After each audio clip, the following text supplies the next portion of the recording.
And welcome to another Biddle on Saturday, November 2nd, 2019. How's everybody doing? Yep, Good. really good, thank you. Peachy. All right. Fantastic. Yeah, fantastic. If we can get a sound check from the chat, that would be awesome. That's good. But just so you know, I spent a few days this weekend rearranging my room just to be able to say we're open for business. Oh, Just saying. nice. That is beautiful. All right. So this week, we decided to do something. Last week, when we decided for our distro challenge, we decided to do something different, which is we normally do a 2-week distro challenge. This week, we are, for the next couple weeks, we decided to try the Ubuntus, the 1910s, and we're going to be doing 1 week for each one so that we can kind of get through it. Silence my phone. And then, so this week it will be Ubuntu 1910. And we pretty much gave it the run through, and we're going to talk about it. And we happen to have our usual Alan Pope here as well. And we also have the newly initiated director of Too Long of a Name that we need to know about, but he is now in charge of the Ubuntu desktop team, Martin Wimpers. Yay! Hello. Hiya. All right, so let's get into it. PZ, Ubuntu 1910. What'd you think of it? Ubuntu 1910 was good to me. It was able to cope with the RTX graphics card, which was amazing. I don't recall having to do any no mode set to even get the desktop up, which was a refreshing change. Everything installed, everything works. I've got no complaints about it other than, sorry guys, I just don't like GNOME. I can't force myself to work with GNOME for any length of time, but everything I wanted to put on it installed. It installed easily. It worked first time. No hiccups, no tweaking, no jumping on the forums to find out about this or that or the other. It's one of those distros that when people say, what should I use? I say, well, go on Ubuntu, because if you've got a problem, you can Google it. There'll be thousands of answers that you can pick an answer from because there's so many people out there using Ubuntu that you'll predominantly get most of your computer answers that you put out there based upon the Ubuntu forums. So, yeah, it gets a great thumbs up from me, but I just can't use it permanently because it's GNOME, and no matter what I do to it, I just don't like it. So other than that, everything's good. Can I ask you a question? It's very kind of you to say that it works okay, but what specifically is it about GNOME? Is it the way the workspaces work? Is it the performance? What specifically is it? Well, I certainly don't use workspaces because I've got three monitors anyway, so I've got enough real estate to use. But even back in the days when it used to have Unity, and up come this panel down the left-hand side, and at one time I used to have like 15 hard disks attached to my computer. So this thing used to go and fill up with all this stuff. Now, I think under the old Unity days, I used to be able to go, right mouse click, take it off of there, right mouse click, take it off of there. But on the new panel that's there now, I can't take off those drives that I don't want to see. I don't know whether I don't know how to do it, but in the old days, I just used to go, right mouse click, remove. And that seems to have been gone now. Again, I'm not a big fan of the click the start button and everything comes up and the whole screen goes into a menu. And again, probably because I haven't spent enough time investigating it, I don't know if I can have a more traditional menu that comes up.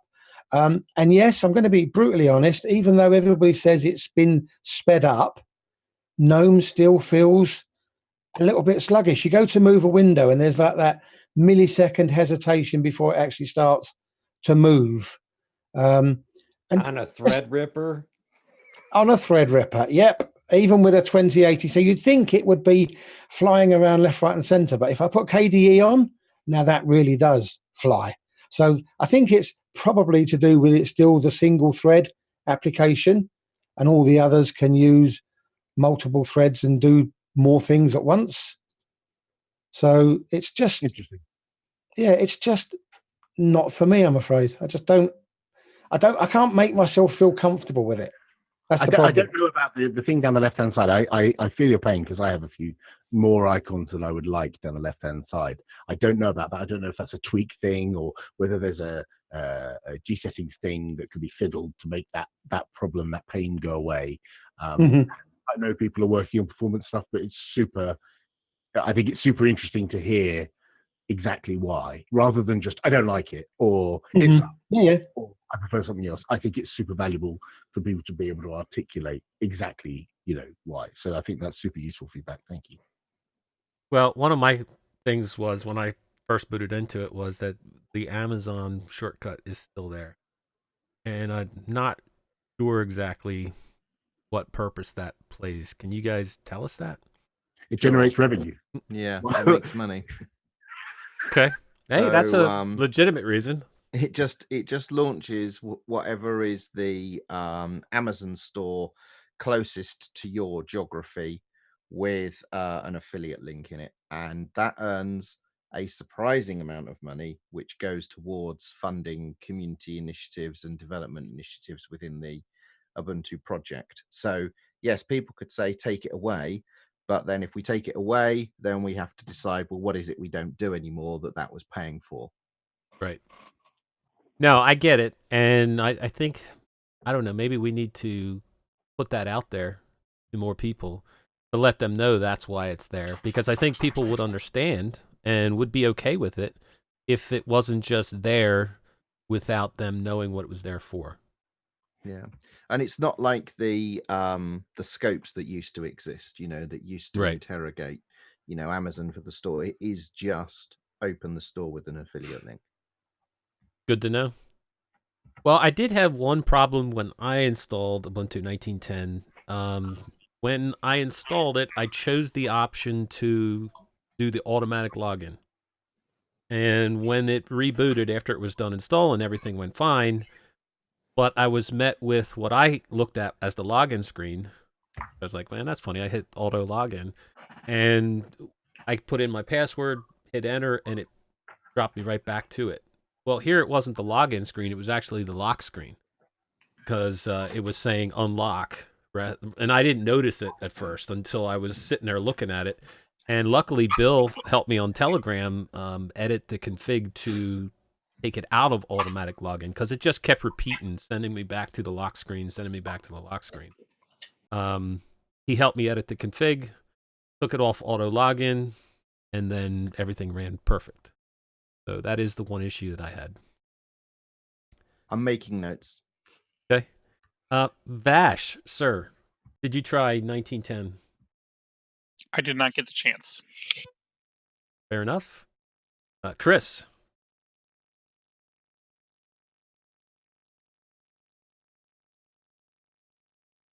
I think we're off mute now. Okay. I had to move my mouse around. Well, I'm still playing around with it.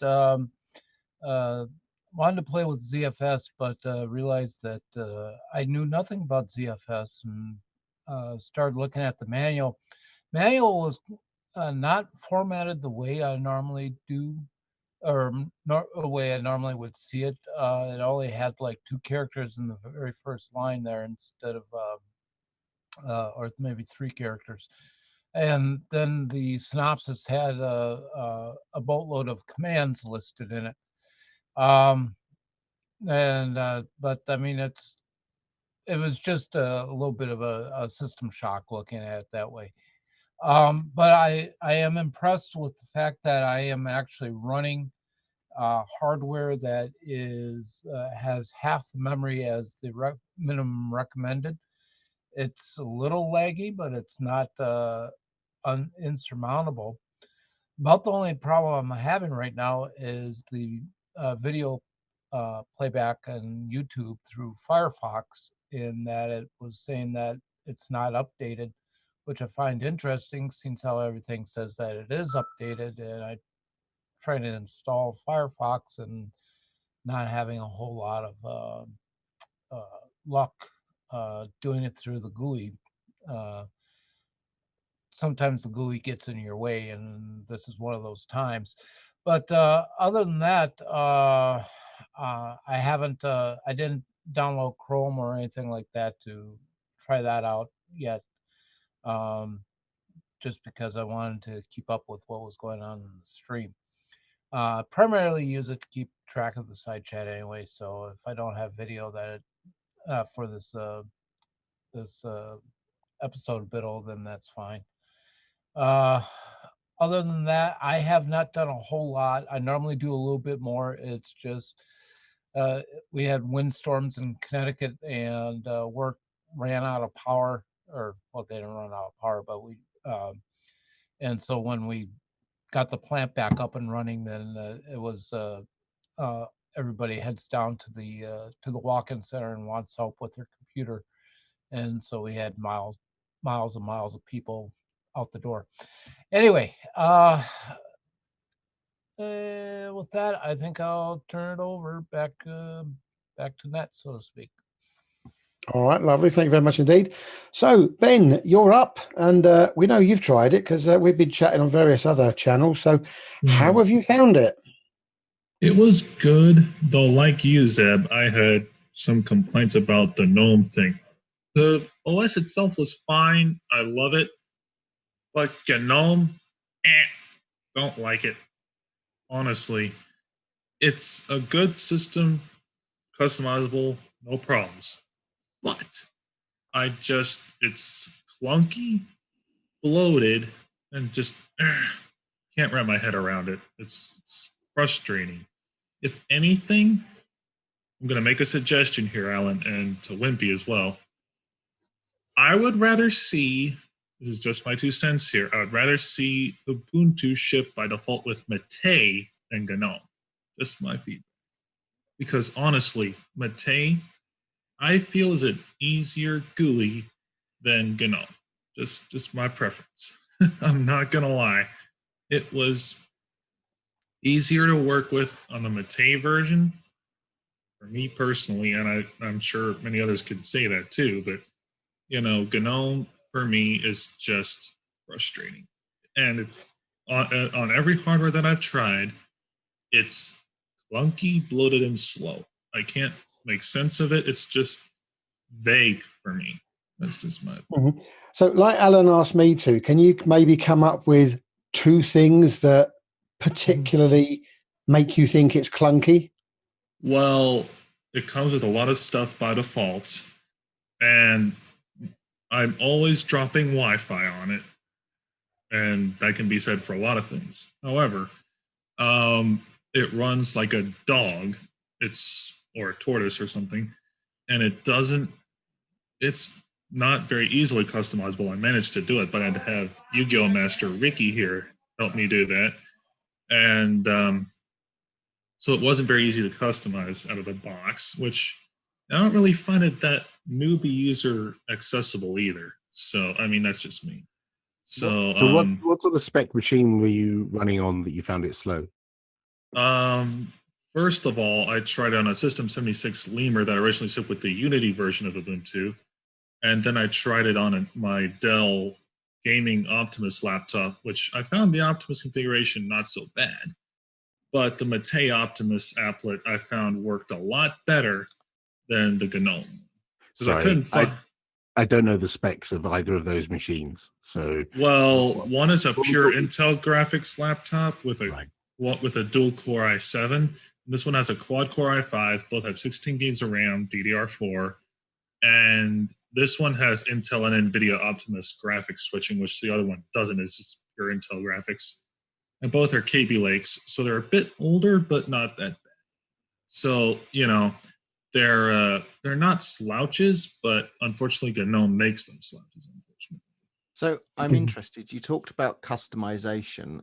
I'm really interested in understanding what it was you felt you needed to add or change. Well, for one thing, I did not like the way the look of GNOME was out of the box. I mean, no disrespect, you guys did a good job. However, I added the ARC menu, and I had to add a couple of tweaks that I preferred. But other than that, there was the lack of an Optimus applet drove me a little bit nuts compared to Mate. And just the overall look and feel just was not, in my opinion, something that I could live with. Just my 2 cents on that. I mean, the stock look was not something that I felt I could work with for an extended period of time. And also the speed of GNOME, I'll say it's great, but it's not up to snuff for me. That's just my opinion. Mm-hmm. So yeah, All right. I like GNOME, but it still could use some work in that. Cool. Thank you. All right, then, Ben, thanks very much indeed. No Peter, worries. have you tried it? I did. It's running behind me right now. On the Dell Optiplex 755, not the fastest machine in the world, but runs it fine. My report isn't much. Installed fine, and I tested a few programs, a few installs. Tested Flatpak today with Telegram. That worked fine. As for GNOME, I'm not a fan of the whole screen workspace, the whole screen like menu. I prefer GNOME Stack and Budgie, but that's me. And otherwise, GNOME's fine. Just it's not my cup of tea, but it's a good system to use. All right. Nate, sir. Yes. How are you? Great. You? I like your sign. Thanks. So I don't hide it that I'm an OpenSUSE guy, and so that's kind of where I like to live. And I've used GNOME on OpenSUSE, and as much as I am kind of maybe I have an unhealthy obsession with OpenSUSE, I actually prefer the Ubuntu GNOME. So don't tell anybody. This is a secret between us 8 people here because I can't count today. But I do think it's a better experience. So I don't know what it is that you do with the Ubuntu GNOME, like what it specifically, because I didn't really dig into it. But it does seem like a more cohesive product. It unfortunately the reason I don't like GNOME is besides some technical issues with the single thread thing. So that aside, because that's a whole other discussion in and of itself. It doesn't. So I like to shift and change my desktop to kind of fit my needs when I want it. And I know I can do that in Plasma. I'm sure you can do it in GNOME. I just don't know how to do it, and I don't feel like learning it. So that's my problem. And but I also prefer the GNOME theme that you guys use over not to point fingers at anybody, but the Pop! OS one. How dare you, sir? I'm sorry. Now I like what Pop! OS does. I like the look.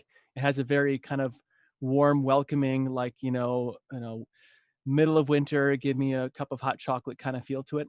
However, there is some of the applications don't load right in Pop, like so as far as the theming that they use kind of break some, like Cura, for instance. At least it did in the past. It doesn't break in Ubuntu's GNOME. So I don't know what's done differently there. I have no idea. I didn't look into it, but I do feel like it's just a better GNOME experience. So if someone were to force me to use GNOME, I would actually use Ubuntu's GNOME. That's where I go. So I don't have anything any constructive criticism because it's not valuable. Really. Did you find that it was slower or faster than previous versions, or maybe what was your take on that whole conversation? I can't say people. I did hear that people said it does feel faster. I never thought it was slow before, and since I didn't use it on a daily basis, I couldn't really say, oh, it's a lot faster. I mean, it didn't seem like a problem. Like could I use it aside from it being GNOME, like the interface wise? Like if I could wrap my head around GNOME and be okay with it, yeah, it was fine. I mean, I would recommend it to anybody to use, actually, of course. But I don't. Maybe I also have I probably have a high fault tolerance, you could say, too. So there can be a lot of things wrong with the desktop, and I'm okay with it because I have to use Windows on a regular basis, and that has a lot more faults than anything I experience in Linux. So I can't. It's really hard for me to be critical of a Linux desktop, honestly. It's got to be really bad for me to be like, oh, this is not working for me. So and I can't say that about Ubuntu. It installed fine on virtual machine. It installed fine on hardware, actual hardware. So, but I run older hardware too, so that could be part of it. But yeah, no, I think they do a great job. And if I wasn't, if I didn't have this unhealthy obsession with OpenSUSE, I'd probably be a GNOME user. I mean, an Ubuntu user. So, but that's what I got. All right, Tony, sir. How are you? Yes, I'm fine, thanks. And you? I'm doing excellent. Did Good. you try Ubuntu 19.10? Yes, I did. I tried it on the laptop. It works fine on there. I installed a few extensions and changed one of the bits and pieces with the theming, and everything was fine. After my conversation last week with Alan about the unifying receiver, I decided to install a main machine, and I did research. I couldn't really find anybody that had tried it, so I've jump off the cliff and hope it's water down below kind of guy rather than rocks. So I decided to click the button and see what it did. It failed the update as previously, but there's one big difference this time. By unplugging and plugging the receiver back in, the keyboard then worked again. So it didn't mess the keyboard up completely this time. But I couldn't use it as a daily driver because it would bug me the fact that every time you check for updates, it's going to keep telling me this update is there and needs to be done. I know that I can't do it. I know it's an Ubuntu problem. It probably isn't. It's probably Logitech, because Logitech isn't really happy with Linux generally, is it? They don't do anything for it to work with it. But as far as the system goes, I like it. I didn't have any problems with it. And I cut my teeth originally with a version of GNOME. So I know a lot of people have got strong opinions about the GNOME desktop, but I've always quite liked it. So it's all positive from me. So you mentioned it would be frustrating to see the nagging that it wants to do the firmware update on your Logitech receiver. Yeah. Do you not see that in any other platform because they don't have the firmware updater built in, and so you don't see it, so it's not a problem? I've never seen it with any other distro, and as Rocco will tell you, I am a massive distro hopper, and I've tried loads. I've never ever seen it anywhere other than with the Ubuntu system. It's weird that no other system you've tried has the same firmware update tool and the same problem with the same device. No, never seen it anywhere else. It's only been with Ubuntu. I can attest that Tony's the biggest distro hopper we have, I think. Mm. But that's really weird because I use Logitech and I've got a unifying receiver and I've never been asked to update the firmware by anything, anywhere. Not even when I was using Ubuntu for the week. Not once did it say, would you like to update the firmware? Right, but and mine maybe yours is up update to the date. firmware because I use a unifying receiver for my mouse, and the firmware updated just fine. And as soon as it was done updating, the mouse went right back to normal use.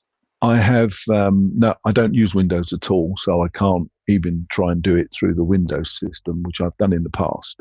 But I have a Logitech mouse, which has got its own receiver plugged in, and that I don't think is a problem. It's only the keyboard that has the problem, and that is the one that's causing it.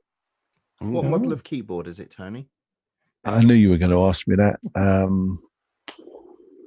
I'll try and show it if anybody recognises it. I don't know if I can do this. You can always show it to us on Telegram later. It probably on the underside, there's probably a label. K7 something or other. Yeah, my question was going to be is how long have you, Tony? Oh, how long have you 780. had it? K780, and it's probably about, well, it's been out, the keyboard itself's been out for a while, but this one was replaced due to the problem I spoke about last week. This one's probably about just over 12 months old. You shouldn't be having any. I have a Logitech keyboard. It's not one of the super fancy ones, and I've never had a problem with it with Linux. And I can actually have the keyboard and a mouse, and I've got the unifying receiver, and it works perfectly. So maybe it's defective. It could even just be that, because if you had problems with another one, it's not unusual that you might have problems again if they came from the same batch. It may just be this particular keyboard model. Yeah, exactly. Yeah. So there is a bug known about this in the firmware update tool. I'll ping you a link on. I'll just drop the link in the YouTube chat in a minute. Okay, brilliant. Thanks. Should be fixed, but it has some details on there about why this is failing. All right. Thank you. Well, good. So there we go. Some direct feedback and tech support. Good job. Tech support. Yeah, brilliant. Kevin, did you get a chance to try Ubuntu? I didn't, so I guess stop myself from commenting too much on Ubuntu, but I do run Pop daily, and the update went smoothly, and I've been enjoying GNOME 3.34 quite a bit. So if any of that is reflective of the work that the Ubuntu folks have done, I'm sure I'll be really happy with it once I get around to trying it out. Okay. Barb, you have your hand up. Did you want to say something? No. Okay. That was for Tony's thing. Oh, okay. Colin, I'll take my hand down. I know that you tried it because I saw that you actually did a video on ZFS. Yes, I did. I've been playing around with that all week, and very interesting indeed. I've got one question. On the live disk, I couldn't install Simple Screen Recorder. I could install the Snap, but then I can't install the Ubuntu restricted extras after just doing a simple sudo app update. Why would that be? Because I couldn't test my video on a live disk because I had no codecs. So I don't know. So on the live CD, the Universe repository is not enabled by default, and Ubuntu Restricted Extras pulls in a bunch of packages that are in the Universe repository and maybe also Multiverse for the codecs of dodgy origin, and that's not enabled by default on the live CD. You could ninja the etc app sources.list on the live CD and enable Universe and then apt install Ubuntu Restricted Extras on the live CD, but that's why, because the CD ships with only stuff that's in main and not anything that's in Universe, so it's not enabled on the CD by default. All right, so I did the install on VirtualBox instead, so that was my little workaround for that. ZFS file system's very interesting. It takes up the whole disk. I tried partitioning 2 different partitions, but it just won't ask you any questions. It just takes up and gobbles up everything that's on the disk. So that's probably an important thing that everybody needs to know if you're going to try that.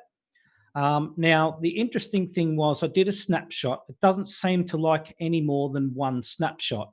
Is that how ZFS is supposed to work? Because I've never tried this before. I just followed a website that had how to use the ZFS file system. But I did try implementing another snapshot, but it doesn't. If there's an older snapshot there, you cannot use that one. You must destroy it. But the other thing I did try is I tried to destroy a held snapshot, and it won't destroy it. It just stays there. So there's a dash D option to destroy it, and it won't destroy the held snapshot. Which data set were you snapshotting? Sorry, my home. Right. Okay. So the way that we're going to be implementing this, and this is a utility that you can install now, the volume and data set layout is quite complex, and it's to account for a number of different use cases. And also that file system layout that you get on the desktop is also the proposal for how we lay things out on a server if you use ZFS en route for a server. So in the fullness of time, it will be the same thing. There's a utility called ZSys. And what that will do is it will actually hook into events that take place in the system. So for example, if you do a distribution upgrade or an apt install or whatever, snapshots will automatically get taken of the appropriate data sets so that if there's a problem, you can automatically roll back. But ZSys is kind of this meta snapshotting tool that understands the intricacies of the way all of those data sets are arranged.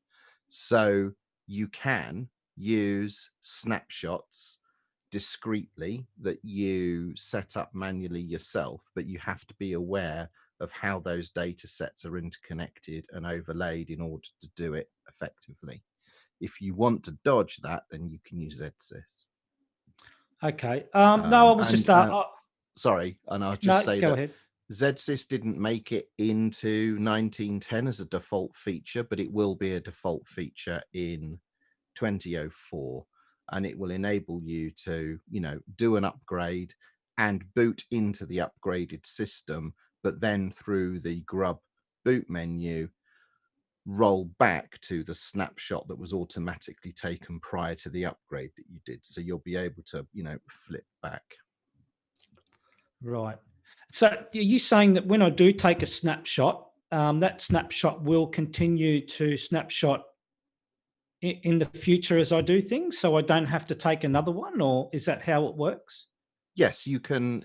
So yes, you can continue to take snapshots, and what ZSys will do for you automatically is automatically purge old snapshots, based on how old they are and things like that. Now, of course, you can choose to do that manually too, but ZSys is designed to mask a lot of that complexity and just make it simple to use. So, Right. automatic scrubbing and what have you, and purging of old snapshots and cleaning up. Sometimes the differentials between the snapshots introduce some overhead, and it can tidy up from that situation as well. Okay, so I'm using Ubuntu. I love the GNOME desktop.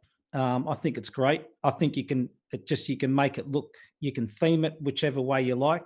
The themes, the GTK3 themes work really well on a GNOME desktop. I don't seem to have any problems. Maybe it's just me. I'm maybe not as fussy as other people, but I don't see too much of a slowdown. But if you've been using GNOME for a while, it seems to me like it's a lot more snappier compared to previous. So maybe I can see the difference. If you don't use GNOME as much, you probably wouldn't notice the difference. I'm not sure. Or you're just comparing with other desktop environments. I'm not sure, but it seems to be a lot more snappier for me anyway. So, I'm really liking the Arc menu extension. That's awesome. It's got so many different layouts now. That's just an awesome extension, that one.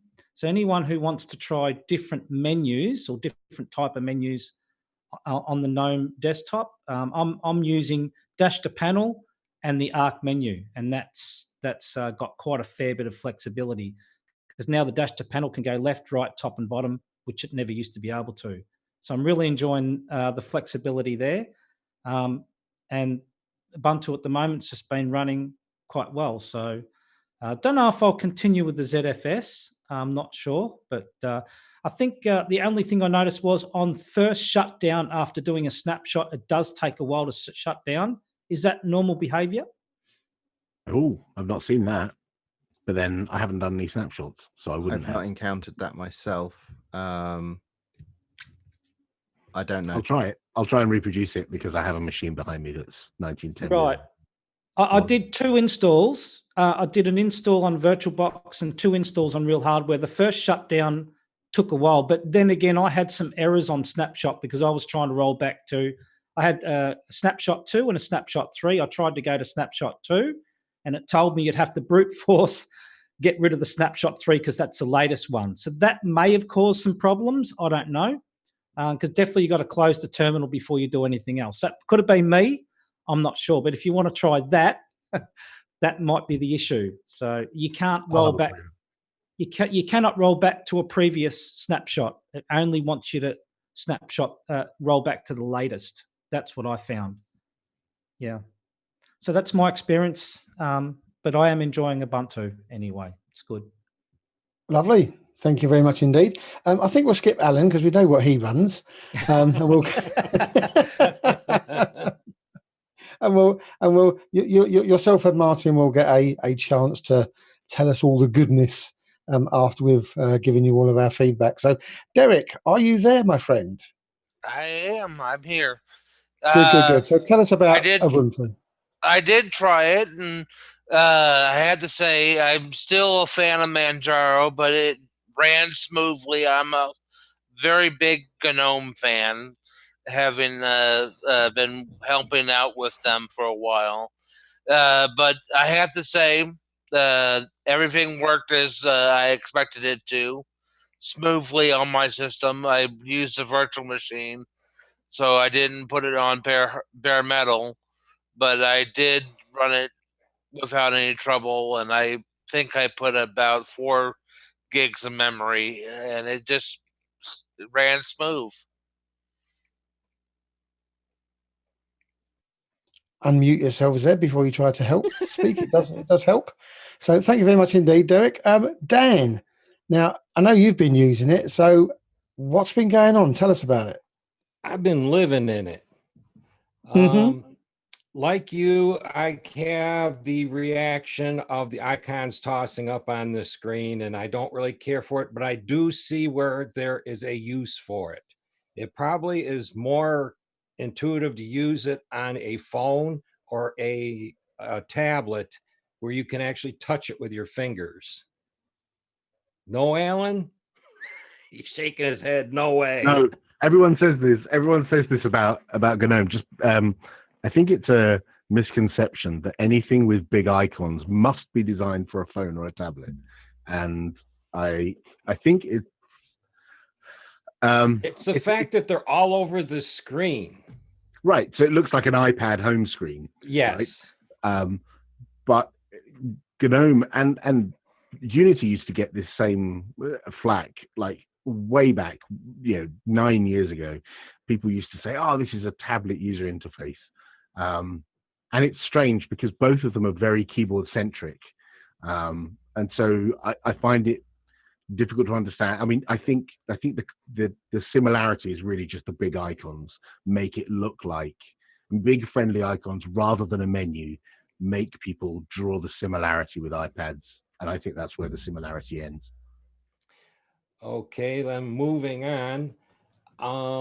I also got the unified receiver problem. I first noticed it when I went into the update center and went to update and got the message, unable to update unified receiver, blah, blah, blah, blah.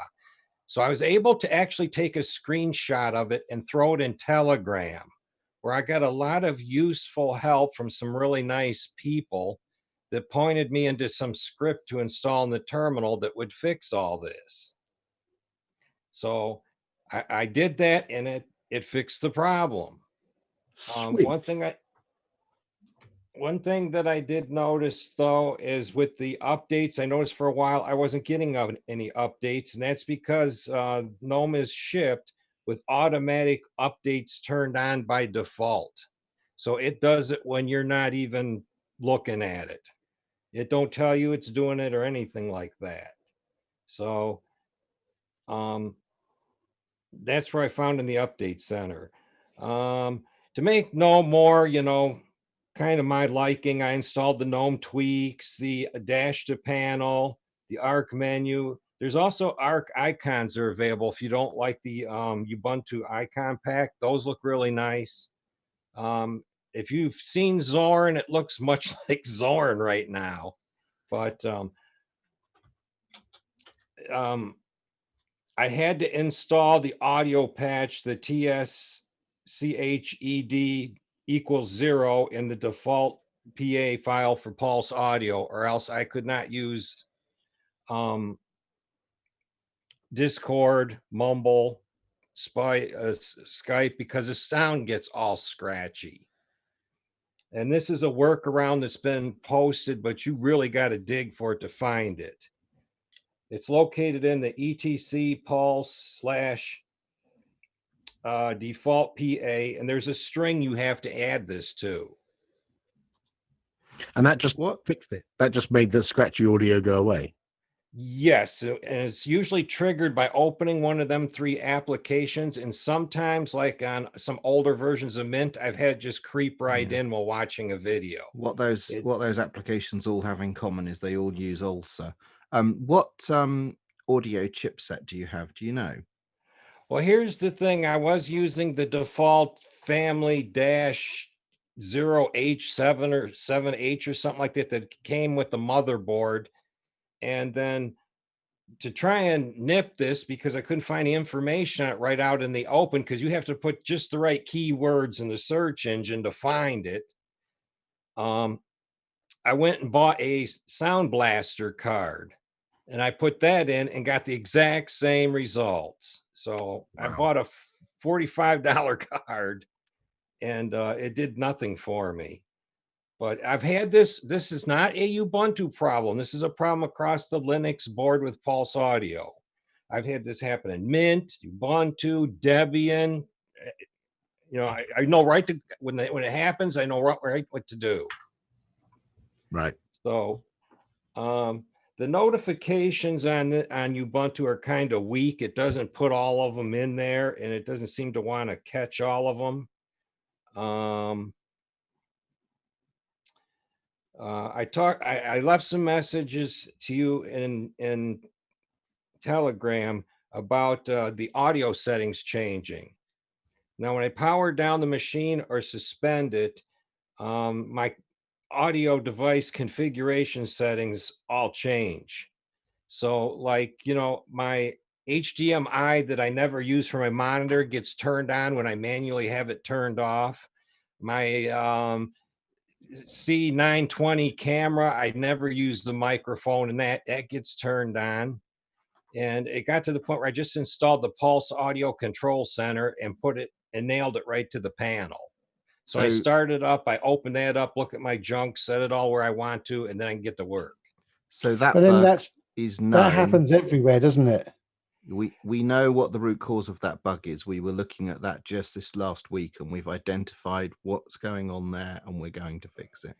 Now I have I have Mate also installed on another drive that I use now and then. With it's the same version and everything, but it doesn't seem to do that with Mate.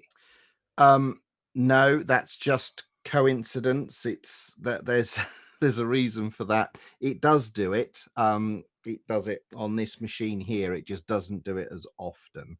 Okay. But if you've got an HDMI audio device, it will absolutely switch devices when you shut down and start. That's the one I have the most problems with out of everything. Yeah, and even it's not even that the HDMI device is the thing that it's switched to. It's the presence of an HDMI device that causes this switching to happen. HDMI audio device. Anyway, this was something we were looking at just this week. So yeah, that's in progress. That will get fixed. As a side note, you know about it. As a side note, another thing that I am missing. Dan, 2 seconds. Go on, Rocco. As a side note, I upgraded my dad's computer to Ubuntu Mate 1910, and he has the same issue with that audio switching. Oh, good. It's not just me. It's not just you, Dan. It's Mint too. I've had the same thing in Mint as well. It's a Pulse audio bug. Yep. Yeah. Okay. I have the same thing. There's the suspend button is missing from the power off panel. When you bring that up, it's just cancel, reboot, or turn off the computer. Power off. I would like to see the suspend button there too, because even though I have a desktop, I do hit suspend, get up and go to bed, and the next morning I unsuspend it and I'm watching another YouTube video or something. It's interesting. I had to get around that by going into the control panel and the tweak panel, the settings panel, and set the power button on the computer to suspend. So by default, I think Pop OS adds the button in the drop down. Yes, so it's in Mate too. Right. Whereas the default GNOME is if you hold down Shift and press the power button, it changes from a power button to a pause button. And so you hold down Shift, and that's completely undiscoverable. And many people have complained about this undiscoverability of how to suspend. I can tell you I've had the best gaming experience on this version of Ubuntu. I play American Truck Simulator quite frequently, and that's like the gold standard of testing out a distro because you have a lot of things going on. You have the gauges in the truck moving, you have trains going by, planes flying over. It's building the scene in front of you as you're driving down the highway. I mean, it's really hard to keep a constant bit rate with that game. It plays it the best on this version of Ubuntu as I've ever played it. No, usually on older versions of distros, I have screens of jitter and stuff like that, and I have artifacting and pixel pop out, and you name it. It has its problems. but on Ubuntu, it runs really good. You get very little screen jitter, if any. I really dig that. Star Conflict, and a few others. I played all them games. They're great. So Awesome. I also downloaded a tremendous amount of software from the software store. I went nuts. I got everything that's even remotely popular, and the software is there. If you want to play a distro that has all the software you want, you're most likely going to find it in Ubuntu or maybe Manjaro, and that's it. But all right, Dan, Launchpad is full of software. Dan, anything else you want to get in real quick, because we have to move on because there's other people that want to. Sure, that was the last of it. I know I could go on and on and on. I'm not trying to interrupt you, brother, but there are other people that got to get in before. Can I just jump in that with was the last item I wanted to bring up, was the gaming and the software. Go ahead, Popey. Just one minor thing. So the update Dan mentioned is the fact that it does updates in the background, and there's a good reason for that. The vast majority of people absolutely don't do it. Even if you put an indicator on the screen, or you do a pop-up, a notification, or you punch them in the face, it doesn't matter what you do, people will not install updates. And so we took the initiative to do updates in the background to keep our users secure. It's an astonishingly high number of people never apply the updates. Well, I'm going to continue to use it. I like this version of Ubuntu, and I'm going to stick with it. You know, the GNOME, I've got it all worked around to where I can deal with it, and that's it. Well, that's actually a good point about the updates, because there will be a lot of people that won't like that. Okay, because that's just you're doing something against my wishes. But I think it's a needed thing, because there are a lot of people that will not update their. Well, it's like habit. I'm used to getting updates and installing them. And here I've had this thing installed for a week and I haven't seen a single update. So I had to go trolling around and find out why. And yet, those very same people will carry around an Android device or an iOS device, which I guarantee you will automatically update. Yes. I think we're at a point that automatic updates are not a big deal as they were years ago. People bring up automatic updates quite frequently when we present and talk and what have you. And when I ask why they don't want automatic updates, there's not usually an actual answer. It's just that sure there is. It's called Windows. Automatic updates, but they can't articulate why they don't want them. Well, usually the thing I hear is like breakages and stuff like that, but really that's a non-issue with a lot of the file systems and stuff like that we have access to these days. I'm sure you have good quality backup. Now, what did you put in it to make it game so well? Pixie dust. Dave, sir. And Australians. I installed it. One of the first things I came across that I actually appreciate, thank you, Alan, or whoever put it in, the fact that I could tick a little box and it will automatically report errors so that I don't have to figure out where to send the bug report. And so I went hunting to try and break things so that I could send effortless reports, and I couldn't find anything that broke. It all just ran. Everything. The only issues I had with it are issues of personal preference. Like Zeb, I'm not a big fan of GNOME. I did come across an article a couple years ago that explains something that makes a lot of sense to me, that in a lot of ways, if you treat GNOME like a window manager and be more keyboard centric with how you run it, it makes a lot more sense. And it skitters around and does things a lot smoother than trying to run everything off a mouse. It's just not something I'm used to. And because I haven't done that in years, I could probably get used to it. I'd probably immediately have to switch off the double click back to the much more rational single click. It's not a rolling release, which is my personal preference. The only other thing that I noticed, because it's a bugaboo for me, is that things like settings and most of the apps, when you shut them down and then restart them, they restart exactly where you shut them down. And like, you know, if I shut down the settings and I'm like 3 menus deep, the next day when I restart settings, I want to start at the main menu, not 3 levels deep.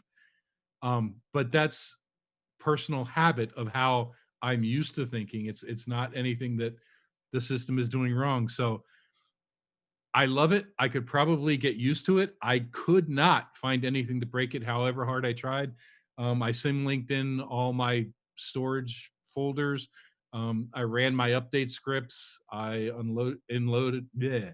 installed a bunch of stuff that really shouldn't be on a Debian-based system, but it all just worked. I couldn't break it. And like everybody else, it's the first time I've ever seen a Logitech firmware update. I went into additional drivers, it popped up. I'm like, what the snot is this?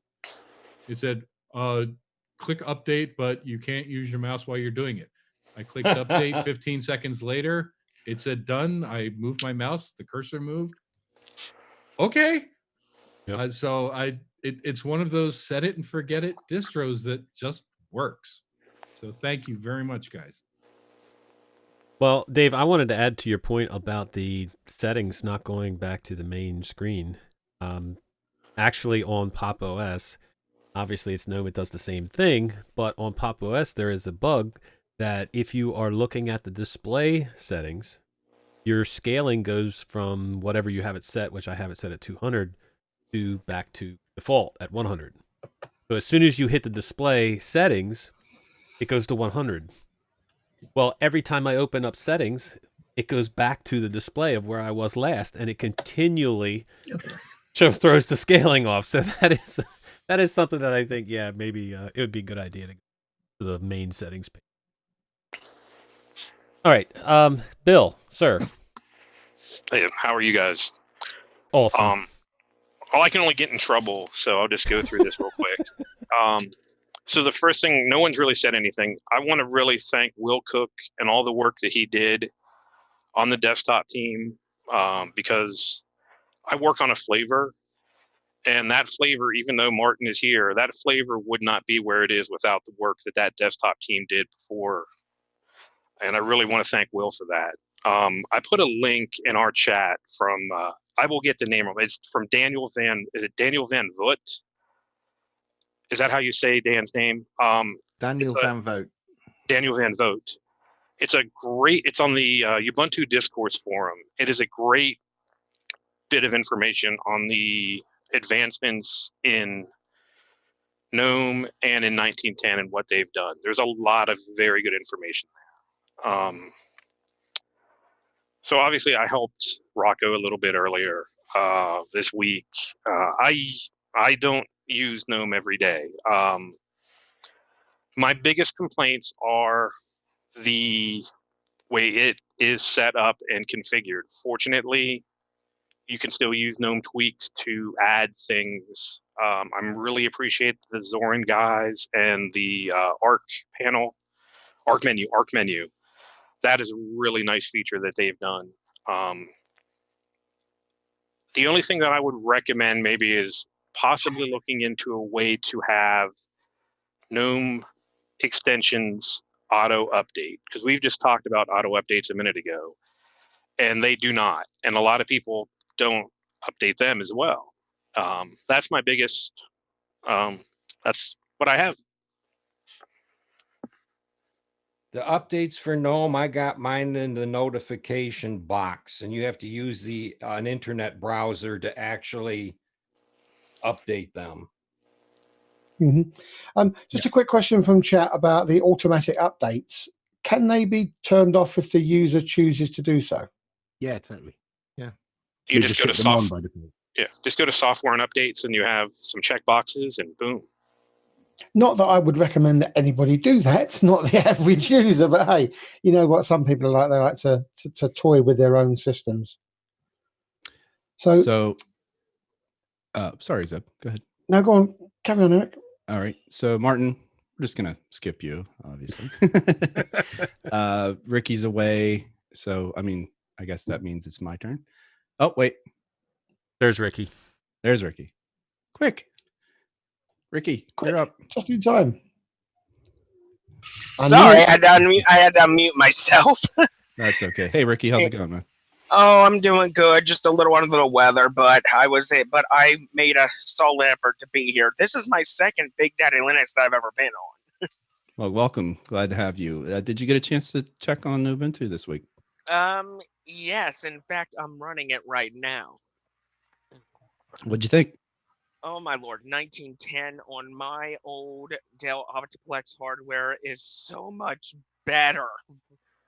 I mean, no, the first time I ever encountered GNOME was around GNOME 3.28, and my hardware just couldn't support it. It was just so slow. I just couldn't run it. But 3.34, I am finally able to run this thing efficiently. I got the ARC menu all set up here, dash to panel, all the usual stuff. I will have to say the biggest trouble I had with Ubuntu at first before moving to a bare metal system was just testing it on a live CD for a few days, because there were the live CD after one day got extremely buggy. I just couldn't you do things efficiently as I would in bare metal. So I just went straight to bare metal because I just couldn't take the bugs. It was not efficient. But on bare metal, I got a better experience out of it. I mean, Firefox, Vivaldi, Discord, they all work great. Zoom is working efficiently. That's really all I want to say. And for my final words, Mark Wimpress, thank you so much for making Ubuntu Mate, because that's my favorite distro of all time. Excellent. That's our pleasure. Thanks for the kind words.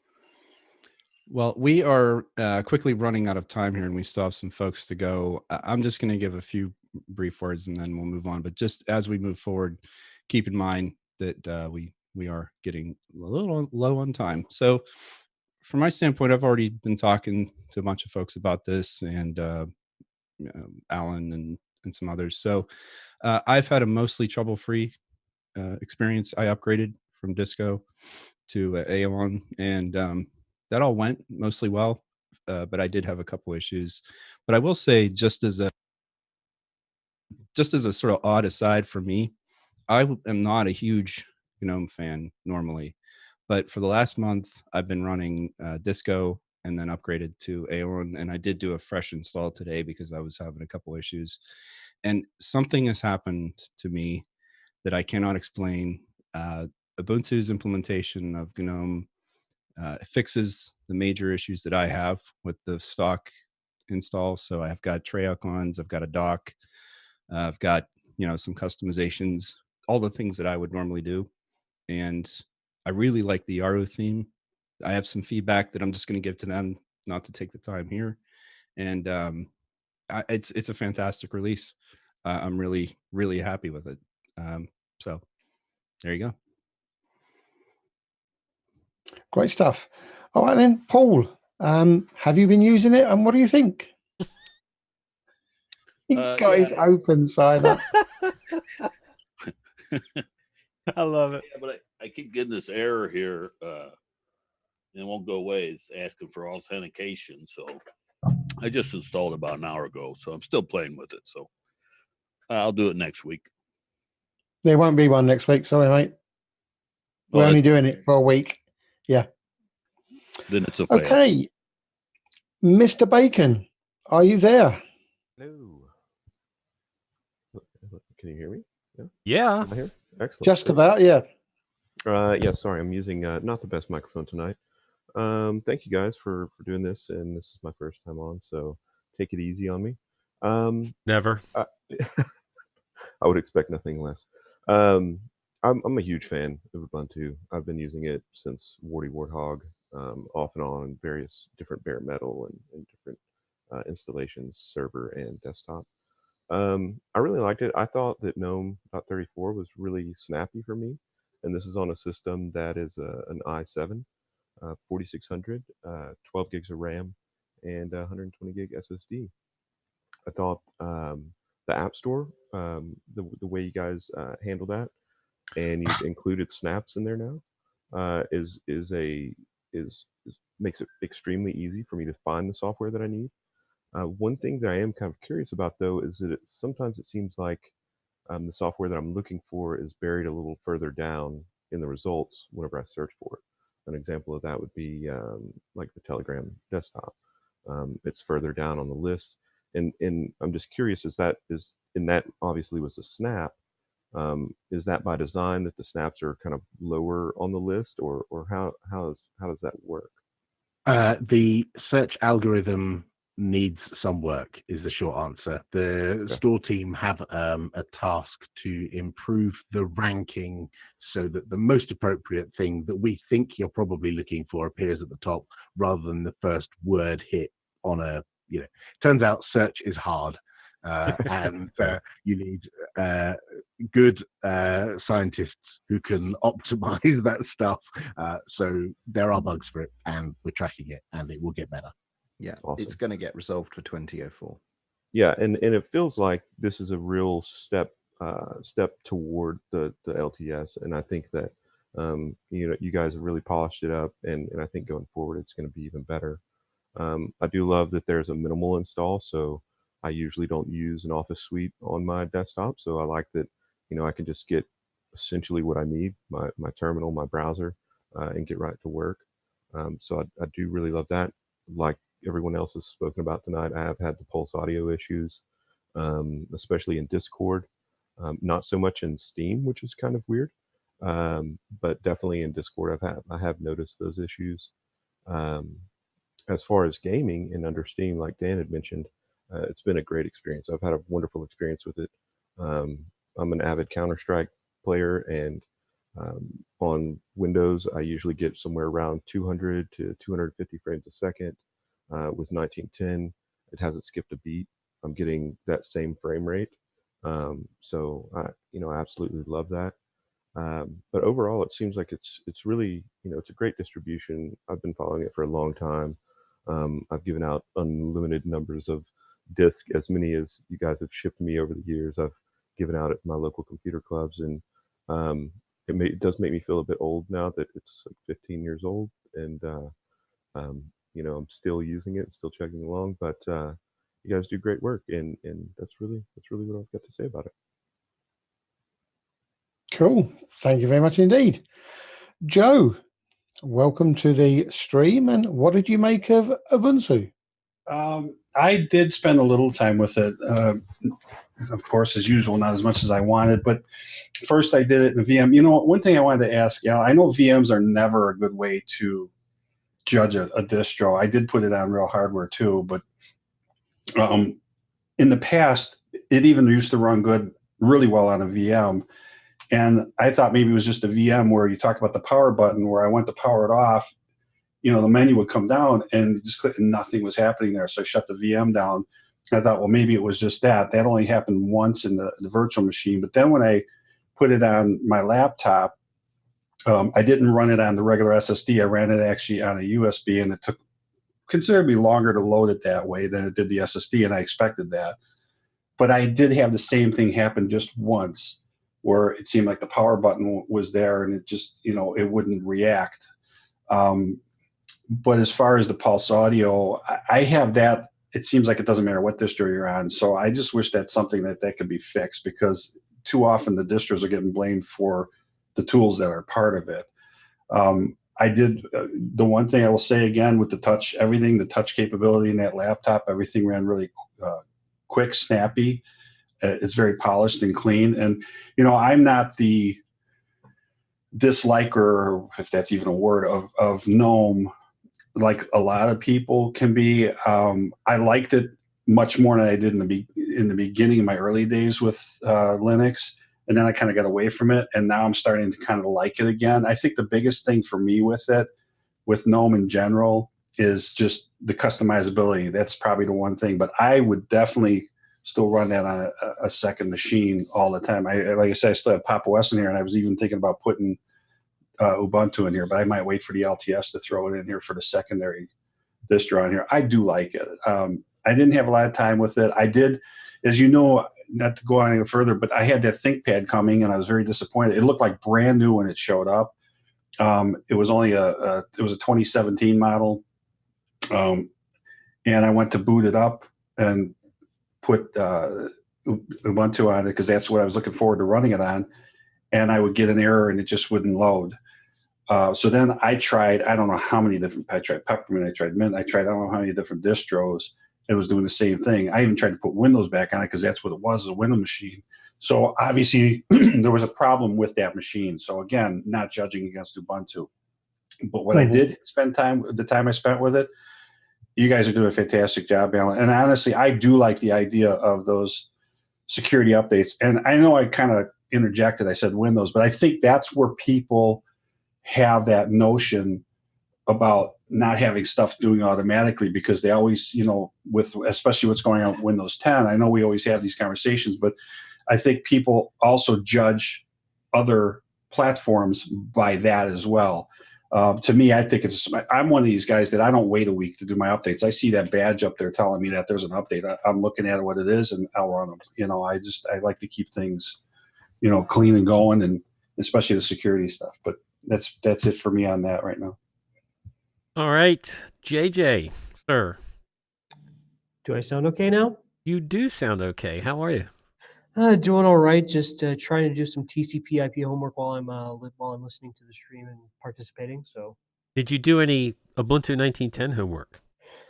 Actually, I'm not sure what status I'm on Ubuntu. Well, I'm running Kubuntu at this moment, and I'm not sure what status I'm on because I was partially beta testing something, and I don't know if I got the 1910 update yet. If I even tried running the distro update command, and it said that I was fully up to date, but when I check my version, it still says the prior version. So I'm somewhat in a limbo. So, but in terms of Ubuntu GNOME, I've used it a while back, and one of the great features that I liked from it that I really want every other flavor to pay attention to is the pop-up that appears when you plug in your headset, and it shows up the pop-up to choose whether or not you're using your headset mic or your laptop mic, and it actually gives it front and center rather than having to go into the settings of the audio every single time and going through a convoluted process. That process is just going to pop up straight away when you plug in your audio headset to your headphone jack, and that's something I would really want to see other distros implement if possible. Yeah. All right. Anselm, how are you, brother? No audio, sir. All right, Anselm, we will get back to you. We will move on and we will come back around to you. Barb? I didn't I'm running Ubuntu Mate 1910. So I didn't install the GNOME version. So if you want me to pass till we do Ubuntu Mate, that's fine. That may be coming up. Okay. Coming up. I don't have a problem with that. All right. Matt, sir, you didn't try it? I did not try it. I have been busy refixing my workstation, which unfortunately is Manjaro. Sorry, Ubuntu guys. All right. Anselm, did you get your mic working? Oh. Yeah. Can you hear me? Yes. Okay. Yes, I did try it. I tried it since the development ISO came out, so I've been running it that long. But it runs great for me. I don't install any tweaks. I use what comes in the stock Ubuntu. But the only thing I do change is on Decon F editor is I put the applications button to the top and make the bar, the application dock, completely black. That's all I do. Kind of like Unity used to be. Yep. But the only issue I am having with it is my boot times. I'm up to a minute to boot it. And I ran systemd blame, and its network manager and apport are taking forever to boot. They're taking up most of the time. They're 45 seconds for those two to boot. up. So I don't know what the issue with that is. I didn't have it in the development release. It just when it upgraded to the normal release is when that came about. And then I don't know if it's my motherboard or what, but my internet, I've got 100 meg down, but I'm only getting 10 on Ubuntu. All my other machines are in the 60s and 70s. I don't know what that is. That's weird. I've tried different cat cables, everything. So I'm not sure what the issue with that is. That's the only two issues I have is boot time and the internet speeds. Very nice. All right. Eris, are you there, sir? I see you unmuted, but I can't hear you. That's got to be a first for Eris. All right. Well, Alex, welcome to Biddle. How are you, sir? Also, no audio. Well, seeing as how we're out of time anyway for the distro, we might as well move on. Does anybody want to get anything else in as far as, is there any other comments real quick that you want to get in? Can you hear me now? Yes, Eris, go ahead. Okay. Ubuntu, I liked overall. Most of my issues were just with GNOME, and some of them were like very basic, like the Nautilus. I cannot use as a file manager. I always install like Nemo just to get back functionality that was used to be in GNOME, like something as simple as making a text file. I cannot make a text file and it easily by just right clicking the folder and then getting like a text file going. Also, I don't know if this is a bug. I installed Ubuntu without trying it. Just, there's a button like try it, install it. I never used that install one. I clicked the install one. I installed with proprietary drivers and everything. Afterwards, I could not play videos from YouTube. I didn't have the codecs. I don't know if that's normal. I did not have internet during my install either because I didn't set up the Wi-Fi. So I don't know if that's normal or is that a bug? Is that because I didn't have internet access during the install? I'm not sure about that, how that works. Also, another issue I had with GNOME is like the suspend button, something very basic. I want to suspend my computer. I got to click Alt, hold Alt, and press the button for shutdown. It's something that really should just be there. I mean, there's no space for another button there, right there on the shutdown thing.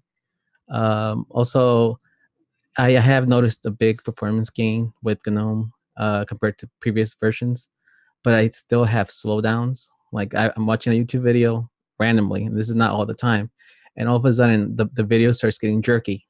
And I know I don't have the latest computer, but I've never seen this with any other desktop. And this is using proprietary drivers for NVIDIA, and I never had that with any other desktop.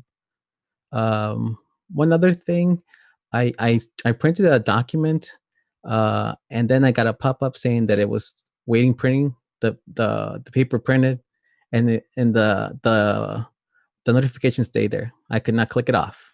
It was just stuck there. I pressed on the X, and it wouldn't go away. I don't know if that's just me, my printer, but it was kind of weird. Overall, everything seemed to work. It just comes down to little details that overall at the end of the day, I just couldn't stand it, and I went to Ubuntu Mate. All right, Alex, did you get your mic working? All right, we're gonna move on. Remind me to get back to you, Wimpy, for thoughts on that subject for Joe. There are our thoughts on Ubuntu 19.10. Does anybody else have something? Nate, you had your hand up, didn't you? Oh, I did. And it was a little thing. So in my playing around, I noticed that in the official Ubuntu archives, you have Zipper, my favorite package manager. So I installed it and I was playing around with it, but I couldn't actually add the Ubuntu repos to it because it wasn't considered a valid repository. Is there a reason why that? I mean, if it doesn't, is it supposed to work? I mean, So it looks like we get Zipper from Debian. It looks like it's a package that's synced from Debian. So a lot of our packages are upstream as Debian. And so I don't think we do anything to that package. Looking at the version That'd be number, fun. it looked like something that came straight from Debian. Okay. I was curious. I just got excited there for a little bit, you know, kind of got like, heat flashes, and I was all. That was it. Colin, real quick. Yep. If you're going to have snaps out of the box, Alan, can you please make a snap for Zoom? We all use it. I have to install the flat packs to put the Zoom in, or go to the .deb and get that. Yeah, I use a deb package. It's on my list. I've been using the deb package and it's not working well. Yeah, Alan. I mean, I've been having this is the second laptop today I'm trying to use. The first one, it froze. This one, it froze. I had to reboot it. It's telling me I have network issues, and I don't have network issues because other things work. So, yeah, Zoom really sucks right now. So, just a quick question. I even use a Snap. I don't normally use them, but I'll use it if it works better. Colin, quick question for you. How many times do you download the Zoom Deb? Who, me? Yeah, no, anybody. Because why download it, stick it on another drive, and double click it when you want to install it? Yeah, that's I don't right. get what the problem is with the Deb file. I usually download it at least once a month just to make sure I have the latest version. And I think it's the latest version. That's the only reason I don't store Deb files like Zoom, because they do update fairly regularly, and I want to make sure I have the latest version. Especially Zoom updates fairly regularly. I usually keep an older one around in case the newer one doesn't work well. And I think the current one that's out there is not doing well. As I'm having problems with it, and I normally don't have problems with it. Okay. I did have one quick question. Is there any way to configure hot corners? I didn't see anything in the settings themselves without doing a tweak. Yeah, And not out of the I love my hot corners. Yeah, I don't know if GNOME Tweak has it, but the default settings doesn't have it. I think GNOME Tweaks does. Mm-hmm. So, Cheese, you actually like hot corners, do you? I can't stand them. I'm that guy, yeah. I'm not a big fan of them either. Oh, hang on. Is this another double-click, single-click topic? It is. It is. Tabs or spaces? Alex, did you try Ubuntu 1910? Yes, I did. Yes, I actually run it as my server OS. All right. So tell us about your experience with it. It's been good. It was flawless. Yeah, I went from 1804 to 1910, no problems. I'm using it for the ZFS support, and yeah, it was boring, which is the best kind of upgrade. Yeah, that is the best kind of upgrade, I have to say. I mean, I run all my applications in containers anyway, so what I actually need on the host OS is pretty minimal. I need MergerFS, and I need ZFS. And then anything else like Samba and everything else, it's just a given at this point. So, yeah, as long as it can install Docker, I'm good.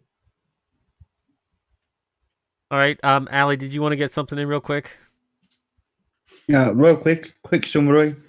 Installing through a VM was funny. I did post the pictures on the thingy. I had much luck with that. Real metal, no problems. Good things. GNOME is a lot faster. Not a problem. When I went to do Simple Screen Recorder to do the video, though, it gave me the snap, which was huge, yet Simple Screen Recorder in the repo itself is a lot smaller. I'm just saying, but it did do both. Apart from that, a good release, by the way. Really good release, apart from the fun and games I had in the VM. But that was just my hardware at the end of the day. Very nice. All right, so we're going to cut it off there because we've been way over time. We got other things we got to discuss here. So there's our thoughts on Ubuntu 1910. If you didn't hear the first part of it, we are trying it each Ubuntu for 1 week. That's the main version. So we picked the next one, but we're really not going to pick it. We're just going to do it. So Ubuntu Mate will be this week's challenge, 1910. So maybe we'll give Martin some feedback for that next week. So unfortunately, I won't be able to make it because, or maybe I will. Where am I going to be? I'm going to be in Vancouver, or maybe flying to Vancouver. Well, and next week too, there's a European edition as well, Martin. So right, yeah, I think I might be on a plane. Unfortunately, I'm sure Alan will stand in though. Mm-hmm. Way to throw a guy under the. Yep. Way to go. You're welcome. Just to warn people back in the UK, next week it's back to the healthy 1 a.m. start time because America, your clocks go back, Yes, don't they? we Or switch forward. our clocks back tonight. Well, before we go to bed, and then next week will be. I don't know. You guys got to figure it out. Okay. For 1 week and 1 week only, the time difference is 4 hours. The rest of the time, it's 5. Right. Correct. There you go. Yeah. All right. So normally when we have developers on for a distro, we will give them questions and whatnot in the second hour. So that's what we are going to do for this round as well, because we do have Martin, we do have Alan here representing Ubuntu. So we are going to open it up for questions to them. But why don't we start out, Martin, with your thoughts on that fix you were talking. Right. Okay. So Joe was describing not being able to install any Linux distribution on what sounds like a new to you ThinkPad with Windows 10 pre-installed. Is that right? I'm sorry. Say once again. I apologize. Your ThinkPad was new to you and it was pre-installed with Windows 10. Is that correct?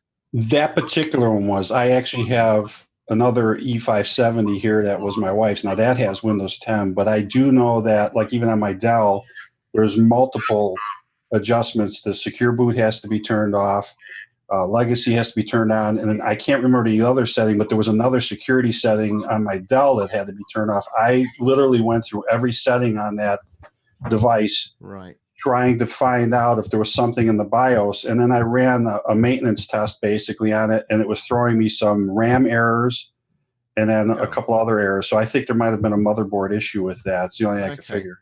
Well, it may have been. So with some of those things you were doing there in the BIOS, you really shouldn't need to do these days. You shouldn't need to disable secure boot. You shouldn't need to enable legacy boot. You know, UEFI and secure boot should work just fine.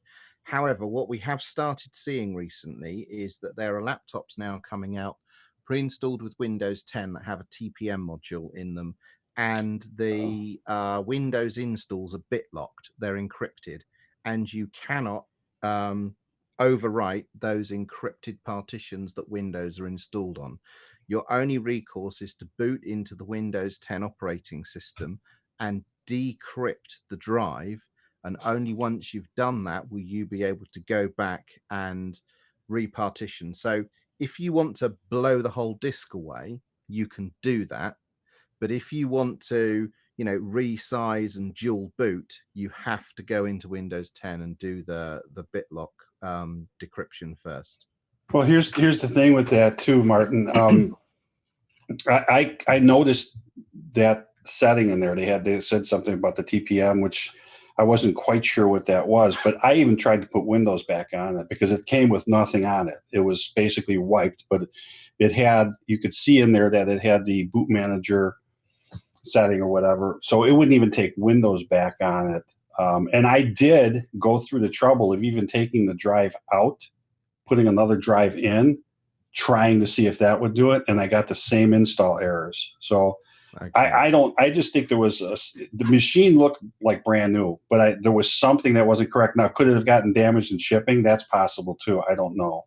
So it sounds like what I'm suggesting might have been the issue is not in your case if you were, you know, unable to install any operating system, but it's something to look out for if, you know, you're buying new or used computers pre-installed with Windows and they have TPM.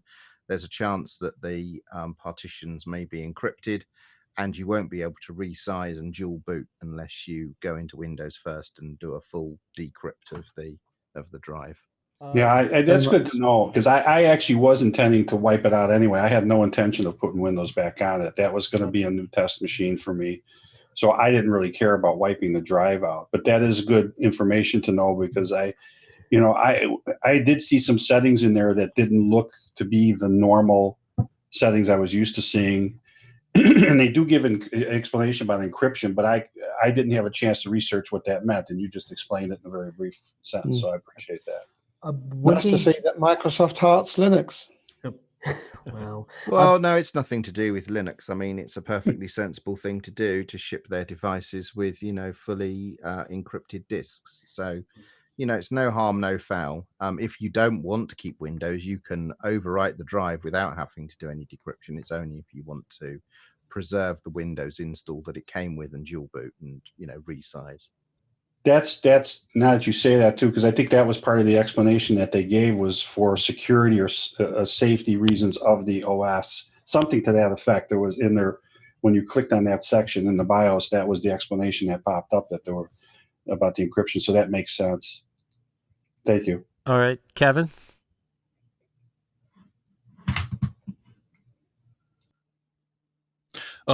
Yeah, I was just going to ask Martin, with your new position, what do you hope to change most about Ubuntu?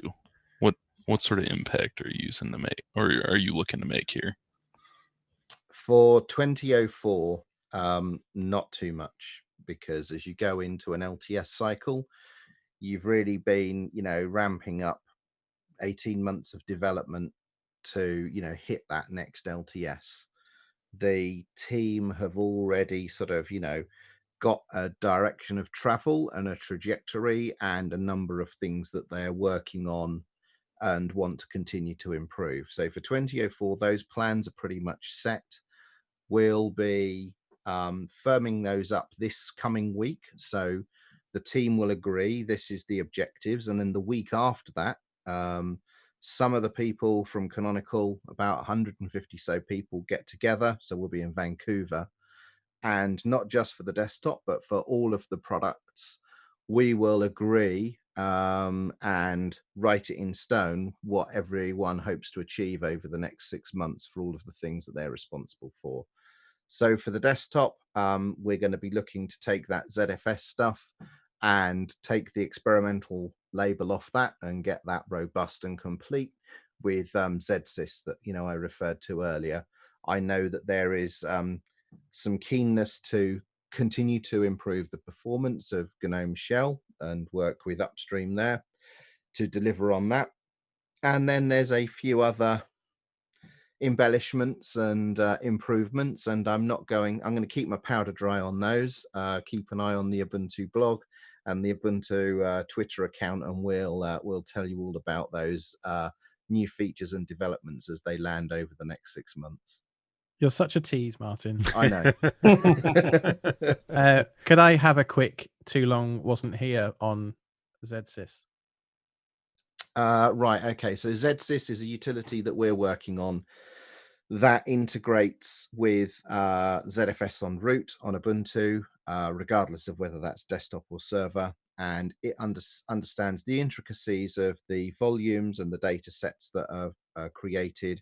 And you will get event-driven snapshots. So when you do upgrades, installs, anything of that nature, it will automatically manage the snapshots and the rollbacks and the roll forwards and restore points for you, and integrate that into the boot menus and stuff. Very nice. JJ, you got something?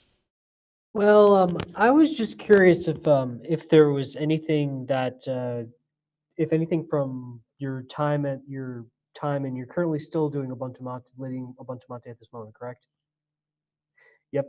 Is there anything from that experience that you can transfer over to you being head of Ubuntu in general of the Ubuntu desktop in general? Yes, I think so. Fewer things, actually. So I think, Mate is still catching up more to where GNOME is in terms of for example, GNOME has Wacom tablet configuration. It has Thunderbolt configuration. It has fingerprint enrollment. It has a whole bunch of stuff to do with managing and configuring peripherals. And Mate doesn't have those things. So that's where I feel Mate needs to catch up. It needs to have better device support. However, when you start picking into it, there are some common deficiencies. One that I was looking at yesterday is the fact that there is no wideband audio support for headset profiles in Bluetooth on Linux. And this is a mixture of stuff in the kernel that is not landed and stuff in Pulse Audio that's not landed. Did you read So my there's bug? some, sorry? Did you read my bug report? Because I submitted something a while back to KDE, so I'm not sure if that transferred over to you guys. But I don't know if it was your bug report. I just happened to be using a Bluetooth headset on Friday, and yet again I was reminded that it's mono audio and sort of AM quality mic. And I did some digging, and I found a couple of bugs and some some potential patches that could be used there. So there's some things like that I'd like to focus on. There's we talked about these Pulse Audio issues earlier. Audio interfaces switching at random, and some people have mentioned network issues. So there's stuff like Network Manager, Pulse Audio, Bluesy for the stack. In time there'll be Pipewire. I think I would like to see the Ubuntu desktop team put some upstream effort and some focus on those things to just improve that sort of underlying fundamental stuff. Because when you look at the surveys we've done in the past, people just want their hardware to work better. It's the overwhelming message. All of the stuff that they've got, they just expect it to work better. So I'd like to shine a light on that. And where we go after 2004, we will see. I'm going to take this 6 months to see what the team are working on, what their aspirations are, and we'll take it from there. Def, totally cool. Just a quick question, Martin, if that's okay. Now that you're the Ubuntu director of desktops, everyone has been really pleased with the improvements that Mate has had in the last 4 or 5 years. You've got to maintain a healthy work-life load balance. How are you going to ensure that Mate doesn't slowly slip behind us as the directorship takes over your workload, so to speak? Just a bit of a reassurance to all those Mate lovers out there that it's going to be all good. So the whole time I've been working on Ubuntu Mate, even before I joined Canonical, it has been my hobby, my passion project. So the time that I find to work on that is just the same. I when I first joined Canonical, I was on the desktop team working on Unity 7 back then, as it happens. And yet I was still working on Ubuntu Mate as my hobby project. And I will continue to work on Ubuntu Mate as my hobby project. And, there is some advantage to be working on that stuff. There are things that I will continue to learn and be exposed to in my spare time that will be of direct relevance and usefulness in my day job. So, there is some benefit in keeping my hand in and being somewhat competent at this, desktop business. I just have one little I just have one tiny question. Martin Wimpress. As 20.04's release date approaches, what do you hope to accomplish going forward with your new position at Ubuntu and the future of the Mate desktop environment? Well, as I said earlier, I think Mate needs better peripheral and device management capabilities.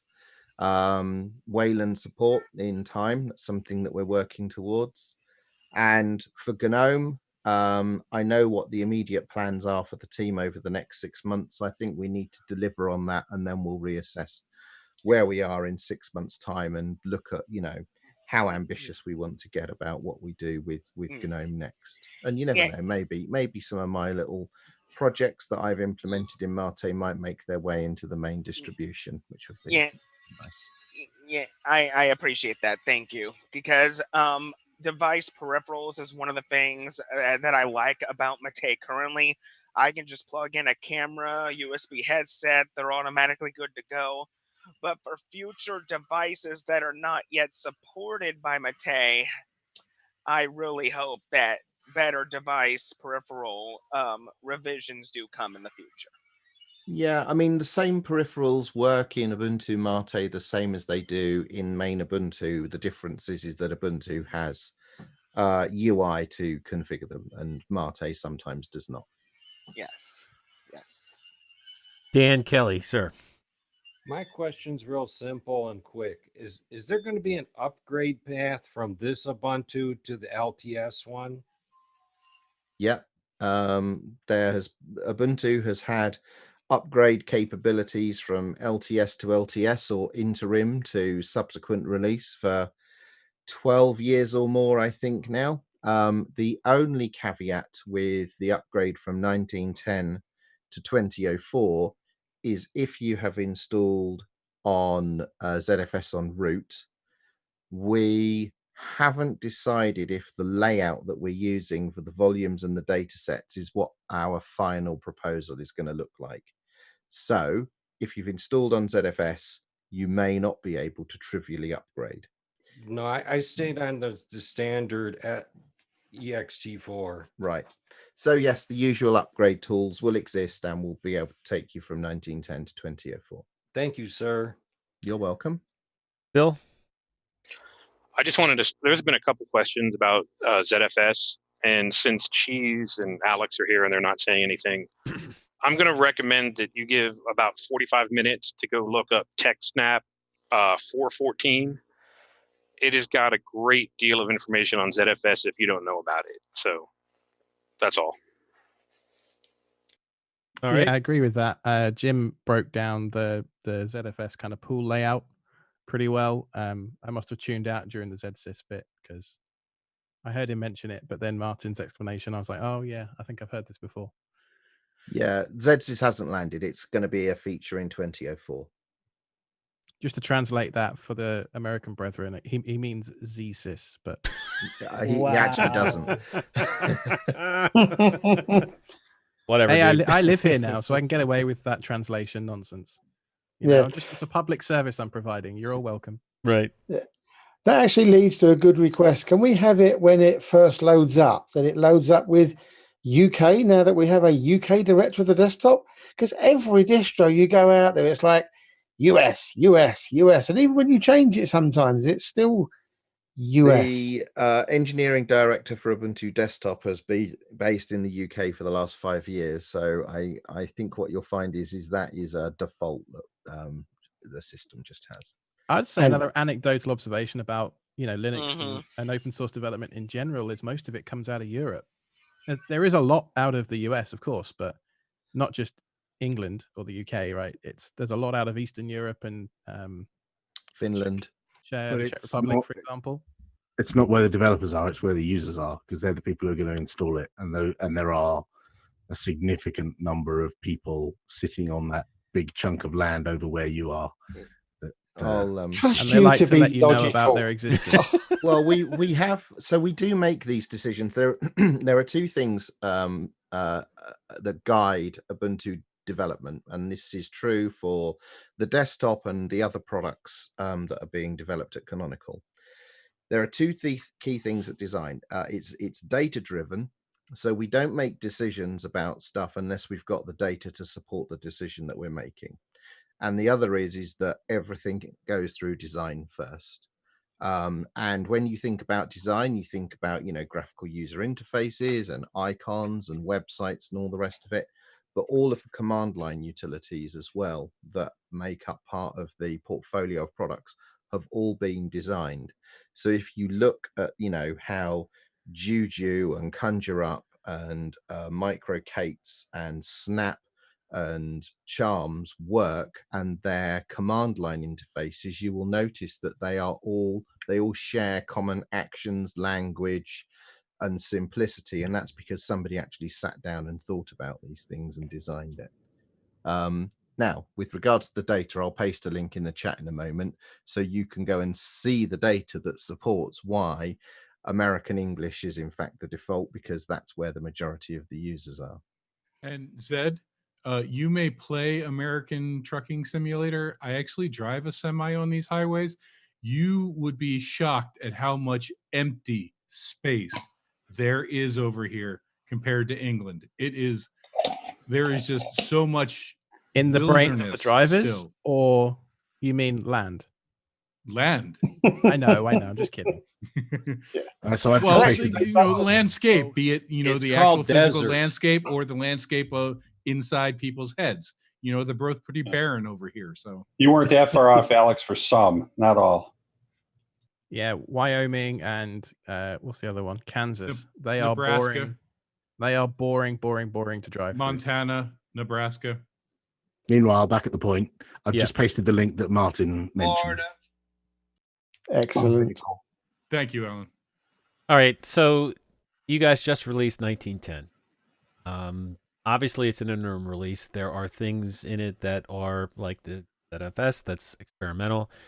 Is there something that's maybe you can tell us a feature that you would like to see implemented in 2004? What's the most important one you want to go for 2004?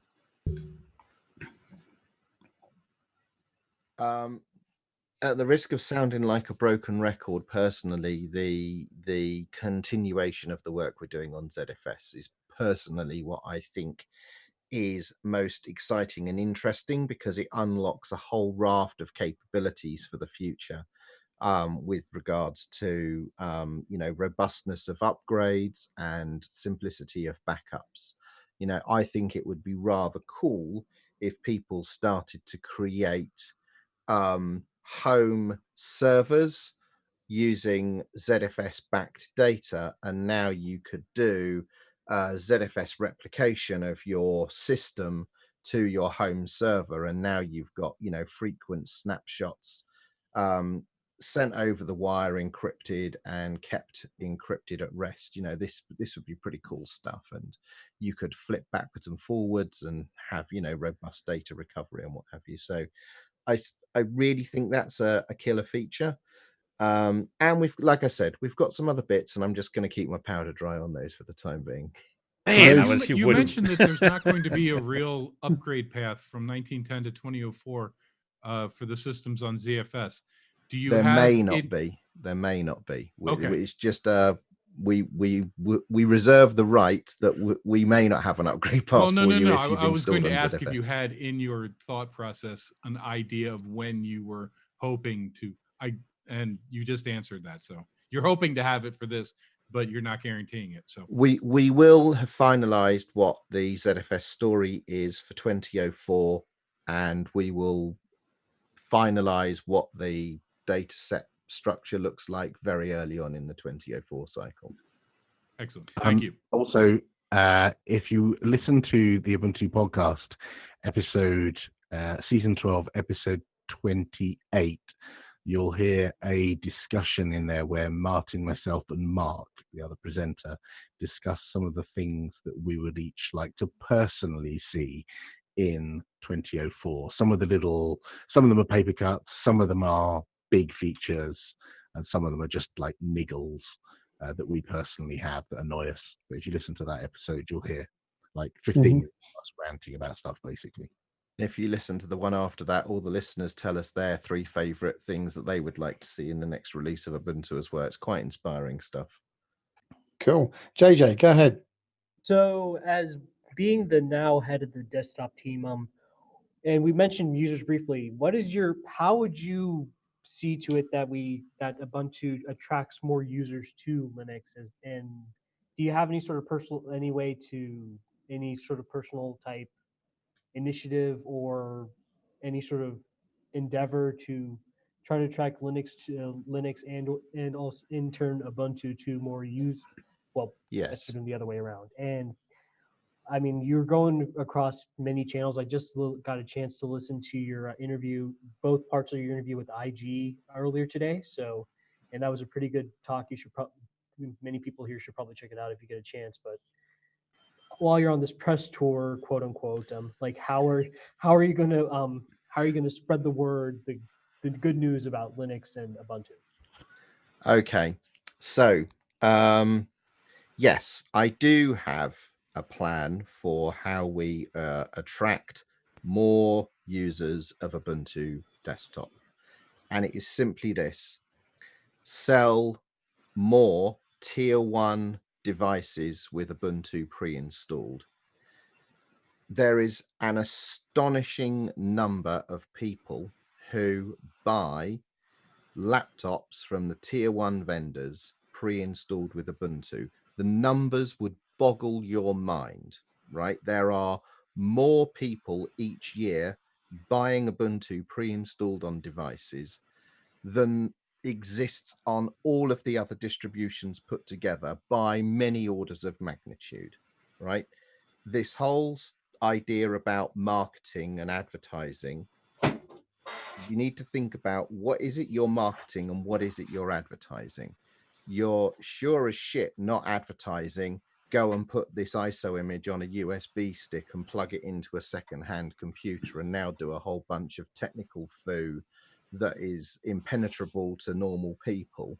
That is not how you grow adoption. The way you grow adoption is by putting your operating system on devices, in shops, and on websites so that people can actually purchase the product ready to go. So personally, I want to grow that market. So how do you address the threat of Chromebooks in that situation? Or do you not even try and compete? It's just another offering, right? Yeah, right. It is just another operating system. And I think the users of Chromebooks and the users of desktop Linux are very different. It is going to be true that the desktop world is going to, shrink somewhat and then stabilize. My personal feeling is that's going to pivot around. We always talk about developers and DevOps and sysadmins and all of those things. But then if we look at all of the major movie studios, they're doing all of their visual effects, compositing, video editing on Linux, even though they may not actually be using open source video editing suites. They've all got their own homegrown solutions when they're not using, something like what came out Studio Ghibli and some of the other tools that are out there. So Ubuntu needs to be in those places. So we need to be selling computers, high-end workstations to Disney, to Warner Brothers, to Studio Wichita, and all the rest of it. That's where we need to become dominant, because Chromebooks are never going to be that device. So basically, we need to get into the businesses so the word can get out. Right. Yeah, and it's not even about the word getting out, right? It's just being dominant in those places. And if you go to parts of the world that I don't think looking around here, I don't think any of us are in these parts of the world, but in parts of the Middle East and Southeast Asia, you can walk into computer stores and you will find an abundance of computers pre-installed with Ubuntu in the high street that you can just buy. And there are people doing this in vast numbers, but we're oblivious because we don't see those product lines available in our regions, in our geographies. Right. Eric, you had a question? No, I was really just going to bring up the same thing that Alan did and just reiterate that the shows on their specific opinions of what they'd like to see, and then the subsequent show. And I guess the one thing that I took away from that if we're plugging podcasts that maybe I mentioned on DLN Extend, was the idea about ZFS being able to do a restore image. I thought you guys had a really good idea there where you'd have that sort of known good configuration so that those systems that you're selling to people, there's a restore partition or restore image or whatever you want to call that. So that if they have some serious, like it's just all gone wrong, just boot into this, restore. And if you could even somehow keep their home partition, or home settings, anyway, I see a lot of potential for ZFS just opening a lot of doorways for many, many different purposes. So that was one of your things, wasn't it, Alan? Well, yeah, it was. I would love there to be. Sorry, I was distracted by the chat. Yes, I would love to see a recovery system that allowed me to just go splat and press a button and reset back to factory default. And on the subject of Z or ZFS, there was a question that scrolled past in the chat about how did Canonical get around the legality of ZFS, and really, I think what you need to appreciate is the legal status of these licenses is as it's interpreted by lawyers until it reaches a court of law. And we have spoken to lawyers who tell us what we're doing is fine. Other people may disagree with that, and this is always the case, and this is why you have courts. And this is why people go to court and they have two sets of lawyers who have differing opinions representing their different positions. But our legal team and our legal advice is that we are fine. Isn't ZFS all combining under the Linux version of it anyway? Open ZFS is what we're coalescing around, yeah. Right, that's more where the development is heading, not necessarily the license question, but yes, it is, yeah. Yeah, so to touch on that development piece, at Linux Fest Northwest this year, I was in a talk with Jim Salter and Alan Jude, and those two combined is like a ZFS brain of wisdom. And yeah, very much the feeling that I got listening to those two was that BSD is actually a little bit behind these days where the Linux stuff is for ZFS. So all roads lead to Linux. That's great by me. All right. Anybody else have anything? Have any other questions? I had a question for Martin. Do it, Cheese. Do it. So I know that you've invested a lot of time with Mate in putting it on these devices that have come out, the GPDs and these embedded devices and stuff like that. Are we going to see that in kind of to what you were saying about getting these on tier 1 machines and putting them out there in front of people? Are we going to expect that same sort of traction that you have with Mate to kind of transfer over into Ubuntu, allowing us to have Ubuntu on these ARM devices or these RISC machines in the future? Is that something you think that Ubuntu will try to get its market share in there? So Ubuntu is available from tier 1 vendors like Dell, HP, and Lenovo.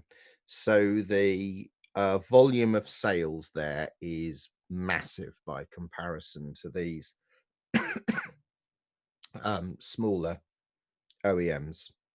So, and then there's another distinction. What I do with Ubuntu Mate with those images for those devices, for the these things, these small UMPC things from various companies in Shenzhen like GPD, that's community supported projects. It's community interest projects. It's not an officially endorsed thing, in the same way that 4 years ago when Entroware said that they were interested in shipping Ubuntu Mate as an option on their laptops, that was also a community initiative. And lots of other of the independent distros have followed suit with OEM deals and stuff like that. So honestly, these devices I know don't sell in the volumes that meet the minimum requirement for us for Canonical to engage with them at a commercial level. So I will continue to do this stuff for fun, in my evenings and weekends, because that's how I like to spend my spare time. That's one of the things that I enjoy doing. There's nothing more fun than getting an interesting new device arrive in the post and then try and get the operating system that you've made to work on it. So that'll continue. Excellent. Yeah. Right, Joe. You're muted. Just saw that. I have a question for Martin. You know, I've mentioned this before about Mate. I absolutely love Mate. I've been on it before for quite a number of months. And then one of the things that drew me over to Mint, because there's some similarities there, was the theming. There are some features also in that I like in Mint with the radio buttons for turning things on and off, although Mate has a lot of things that this doesn't. I have often said in the past, I don't mind green. But I forgive me for saying this, I've also referred to Mate on occasion of it's getting kind of ugly, and I didn't mean to be disrespectful. What I meant by Rocco termed it better was to be more correct, is it seemed a little dated on it. And I know theming can be a challenge. It's a lot of work and that sort of thing. But do you have any aspirations to maybe freshen up the colors or the theme? Because honestly, that's one of the things that brought me over to Mint, was I like even a little bit darker tone, because yours almost has a little bit like that in between grays. And I know you can get themes and add them, but I'd rather have it out of the default from, the box from what you guys do. You've done a fabulous job with it. You've made so many things so easy with it. And it's like walking into an older home in today's standard. They'll say, oh my God, it's so dated. Well, okay, it needs a freshening up. And I just think that, Mate has had the same look for so long. Do you think have you heard much about other people saying that too, aside from maybe what's been said here? So yes, I do hear people saying, that the theme should change. That's somewhat subjective, because it wouldn't matter what theme you have. Lots of people would tell you that the theme needed to change. So that's kind of, tricky. The theme that we have obviously is, derived from the ambience theme that was, the Ubuntu default. And this was one of the objectives of Ubuntu Mate when Alan and I very first started the project, which was to preserve the look and feel of that traditional, Ubuntu desktop environment that was, shipping up until, Lucid Links. Now, somebody in the Ubuntu Mate community called Luke, who's the guy that did a lot of the development behind Ubuntu Mate Welcome, has recently started a project which is, I think it's called Ubuntu Mate Colors, which is a variation of the theme, where instead of the green accent color, there's like 9 different accent colors to choose from. And I have also seen a similar effort for Yaru, where they have a version of Yaru with several different color accents. And one of the color accents happens to be Chelsea Cucumber, which is the green that we use in Ubuntu Mate. So because I said, we would like to keep Ubuntu Mate following, Ubuntu's sort of design language, I would like to get Yaru working in Ubuntu Mate and preserve our, visual identity through the use of, Chelsea Cucumber rather than, Shocking Orange. But that isn't going to happen for 2004. That will be something we do after 2004. A simple reason being, themes are massively time consuming. Even if you think that the majority of that work in Yaru is done, there's a whole bunch of stuff for the Mate apps that need to be done and specific style sheets. The crowdfunding that Ubuntu Mate gathers, I would say the most amount of money we've spent has been on keeping the theme that we ship by default current with GTK developments. We have spent more money on keeping that theme working and up to date with current GTK standards than anything else we've invested money in. So it's no small undertaking. But I have heard the community, and at some point we will address that. All right. Last one, Ansel, go ahead.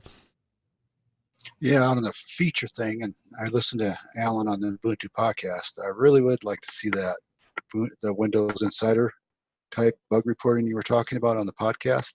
Not so much for 24, but I think that would be a boon in the future for Ubuntu. Thank you. Yeah, I'll look into that. All right, we are out of time, and it is late for you guys as well. That's it. That's all we got. We are going to have a last word, though. PZ?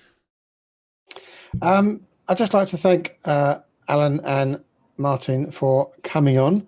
And I'm just going to give a warning to everybody wearing headsets, because this might hurt. Can we get an Og Camp woohoo, please? You guys know what I mean. Come on. I don't know what you're talking about. Any presentation where it was mentioned at OggCamp that Ubuntu was a sponsor, there was from the back of the hall a huge woohoo from these two gentlemen, and everybody was like, "Oh, that was loud." It was quite funny, and at the end, it was expected of them. It was really funny. Yeah. Well, Yeah. you know, Ubuntu are gold sponsors, so it's part and parcel of the sponsorship package. Yeah, you get us roadies turn up and cheer every time. Well, that's another week we went by, Zeb, and we didn't talk about OggCamp. So we will get to it. Conversation was too interesting elsewhere. Bash, last word, brother. Well, thanks for the stream as always, and we will see how, I guess, Mate goes. Peter, last word. Love being here. It's great hanging out with everyone. Nate, last word. Hey, thank you very much for doing what you do. I appreciate watching your streams, Mr. Pope, and I do enjoy the work that comes from Ubuntu. I'm a big Snaps fan, actually. So thank you. Tony? Sorry. It's all good. Yeah, as usual. Thanks, Rocco, for doing this again this week. Interesting one. Ubuntu Mate is just restarting on the test laptop. This slow internet speed does not allow me to download things quickly anymore. In actual fact, I did cheat. Well, heard you hint it could be Mate. I took a gamble and started the download straight away. And when you said it definitely was, I thought I might just about get it installed in time. All right, Kevin, last word. Yeah, thanks for the stream. Thanks everybody for showing up and the good conversation, especially from Alan and Wimpy, giving us some insight into what Ubuntu's doing these days. Yeah, everybody, join us on Discord, Telegram, etc. Love to talk to you. Colin.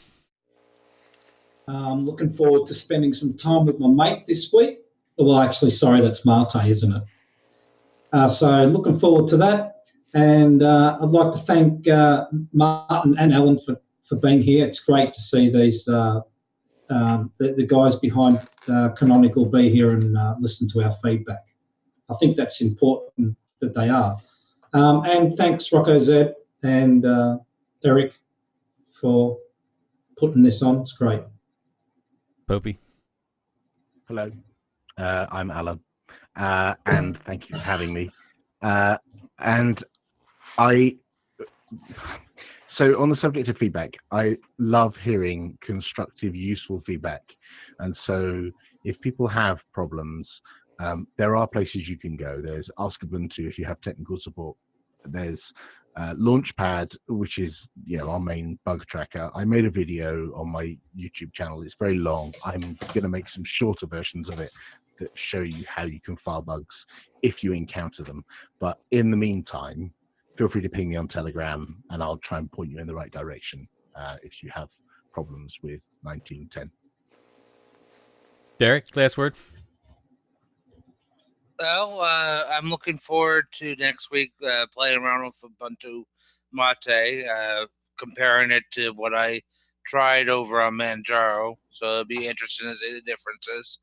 GNOME is about $500 away from their goal of reaching 125,000. So if you haven't donated, please donate. I was wondering, maybe Martin or Alan, you can answer this.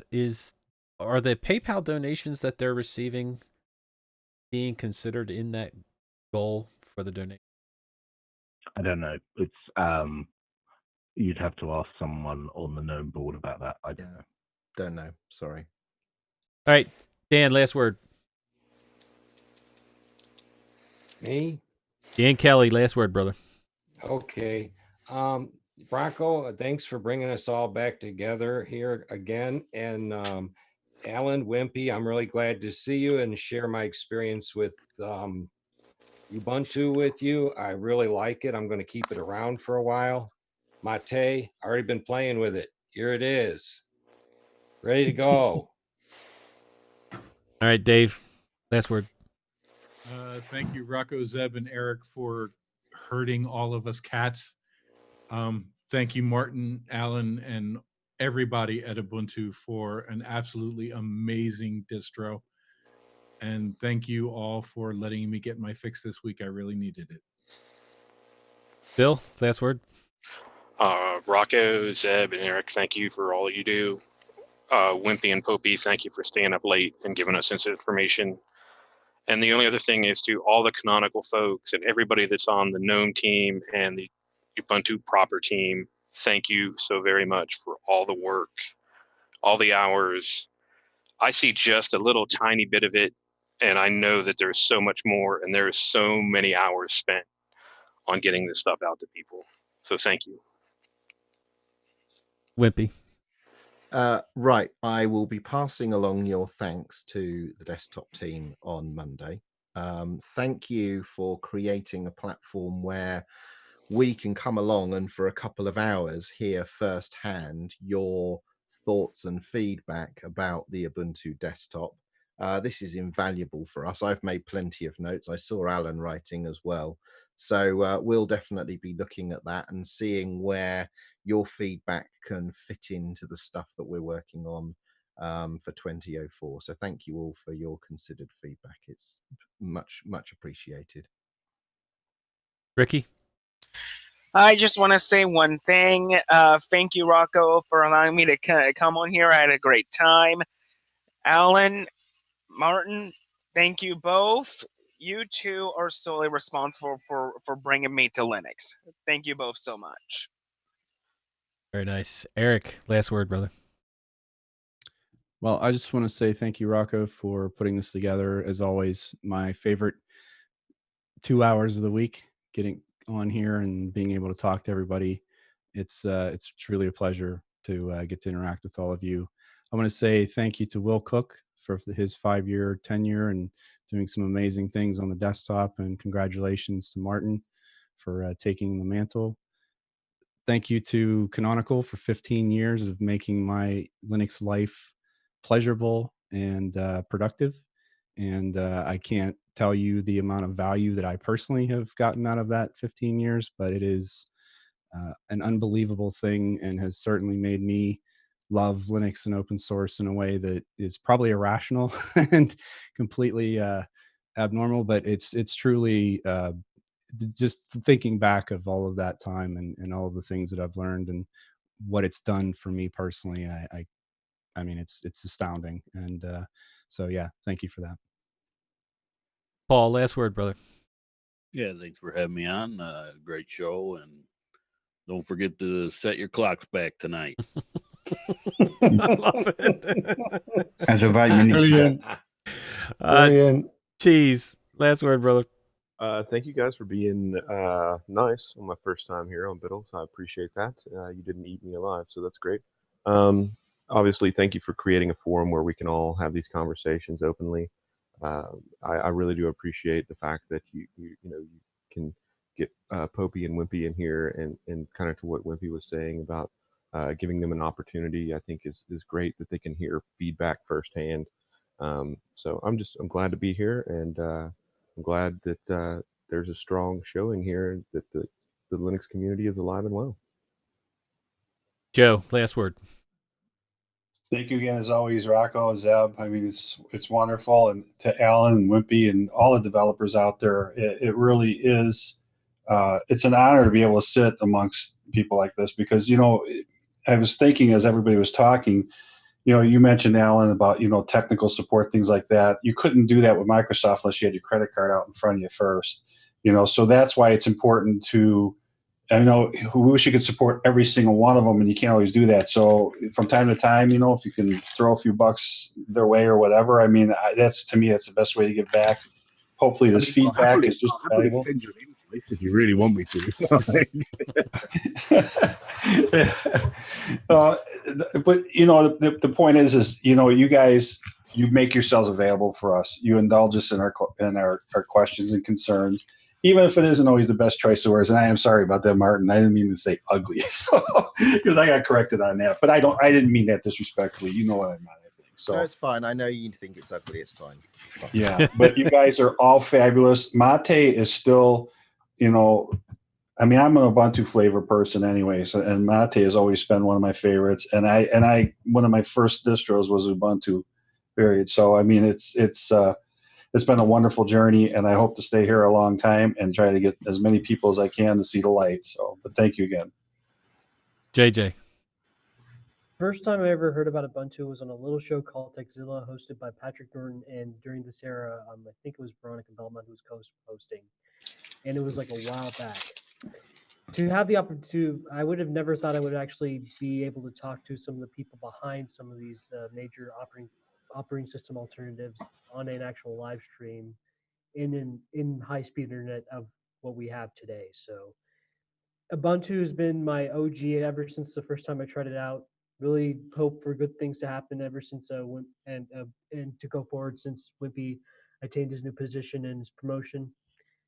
Long live Linux. Ansem, last word, brother.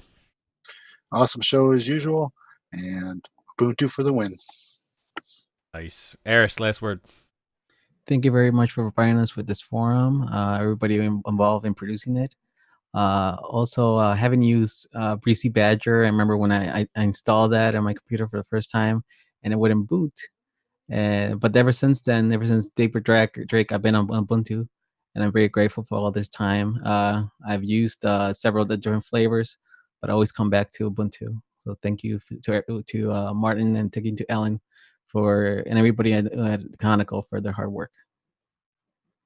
Alex, last word. Oh, it's me. JJ, just a shout out to you about Techzilla and Ubuntu. I used to watch Patrick and Veronica on Techzilla back in the day as well. My first Ubuntu was Hardy Heron, so I don't know what number that was, but I was still living in amazing Stoke back then, Wimpy, when when I tried that out. But yeah, I think it's really cool how you guys are so publicly visible, and I really want to try and increase the Red Hat presence. I mean, I'm not a product manager or anything like that, like you guys are, but yeah, it's great to see Canonical doing this stuff, and I think we can learn a lesson or two as well. Ali, last word. Okay, I want to thank you, Rocco, for being here, and to Alan and to Mr. Wimpy there. And although I'm not an Ubuntu user myself, I do want to thank you both, and Canonical and Ubuntu, for pushing Linux forward, because that's down to other Linux, if you see what I mean. Other distros will take your ideas on board and implement them or do things like that. And I just want to thank you for that. That it isn't just Ubuntu users that benefit from Ubuntu, it's the whole of the Linux community. So thank you for that. Indeed. Thank you very much. Amen. All right, that's going to wrap it up. My last word is thank you to Martin and Alan both for being here. I know it's late, and you spend a ton of time already on your, as you call it, hobby, passion project, and I really appreciate you setting extra time out for us. Middle Europe next week. You'll have to figure out what time it is on your time zone, but it will be 3 p.m. EST. And then we will have the regular Biddle version at 8. For Linux Spotlight this week, I talked to our good friend Joe Panico here. He hope you guys watched it already. If you haven't, watch it.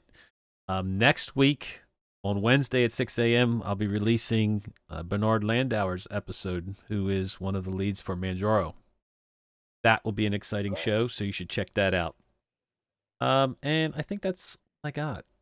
So we will be trying out Ubuntu Mate 1910 this week for the distro challenge, 1 week. Then we'll give our feedback next week. All right? Until then, I'm sorry. We will see you then. Until then, long live Linux. Bye, everybody. Bye-bye. Bye. Have a great week. Take care. Cheers. Have a great weekend. Great week. Bye, Don't forget them Thank you very much. clocks. Don't forget those clocks. Yeah, absolutely.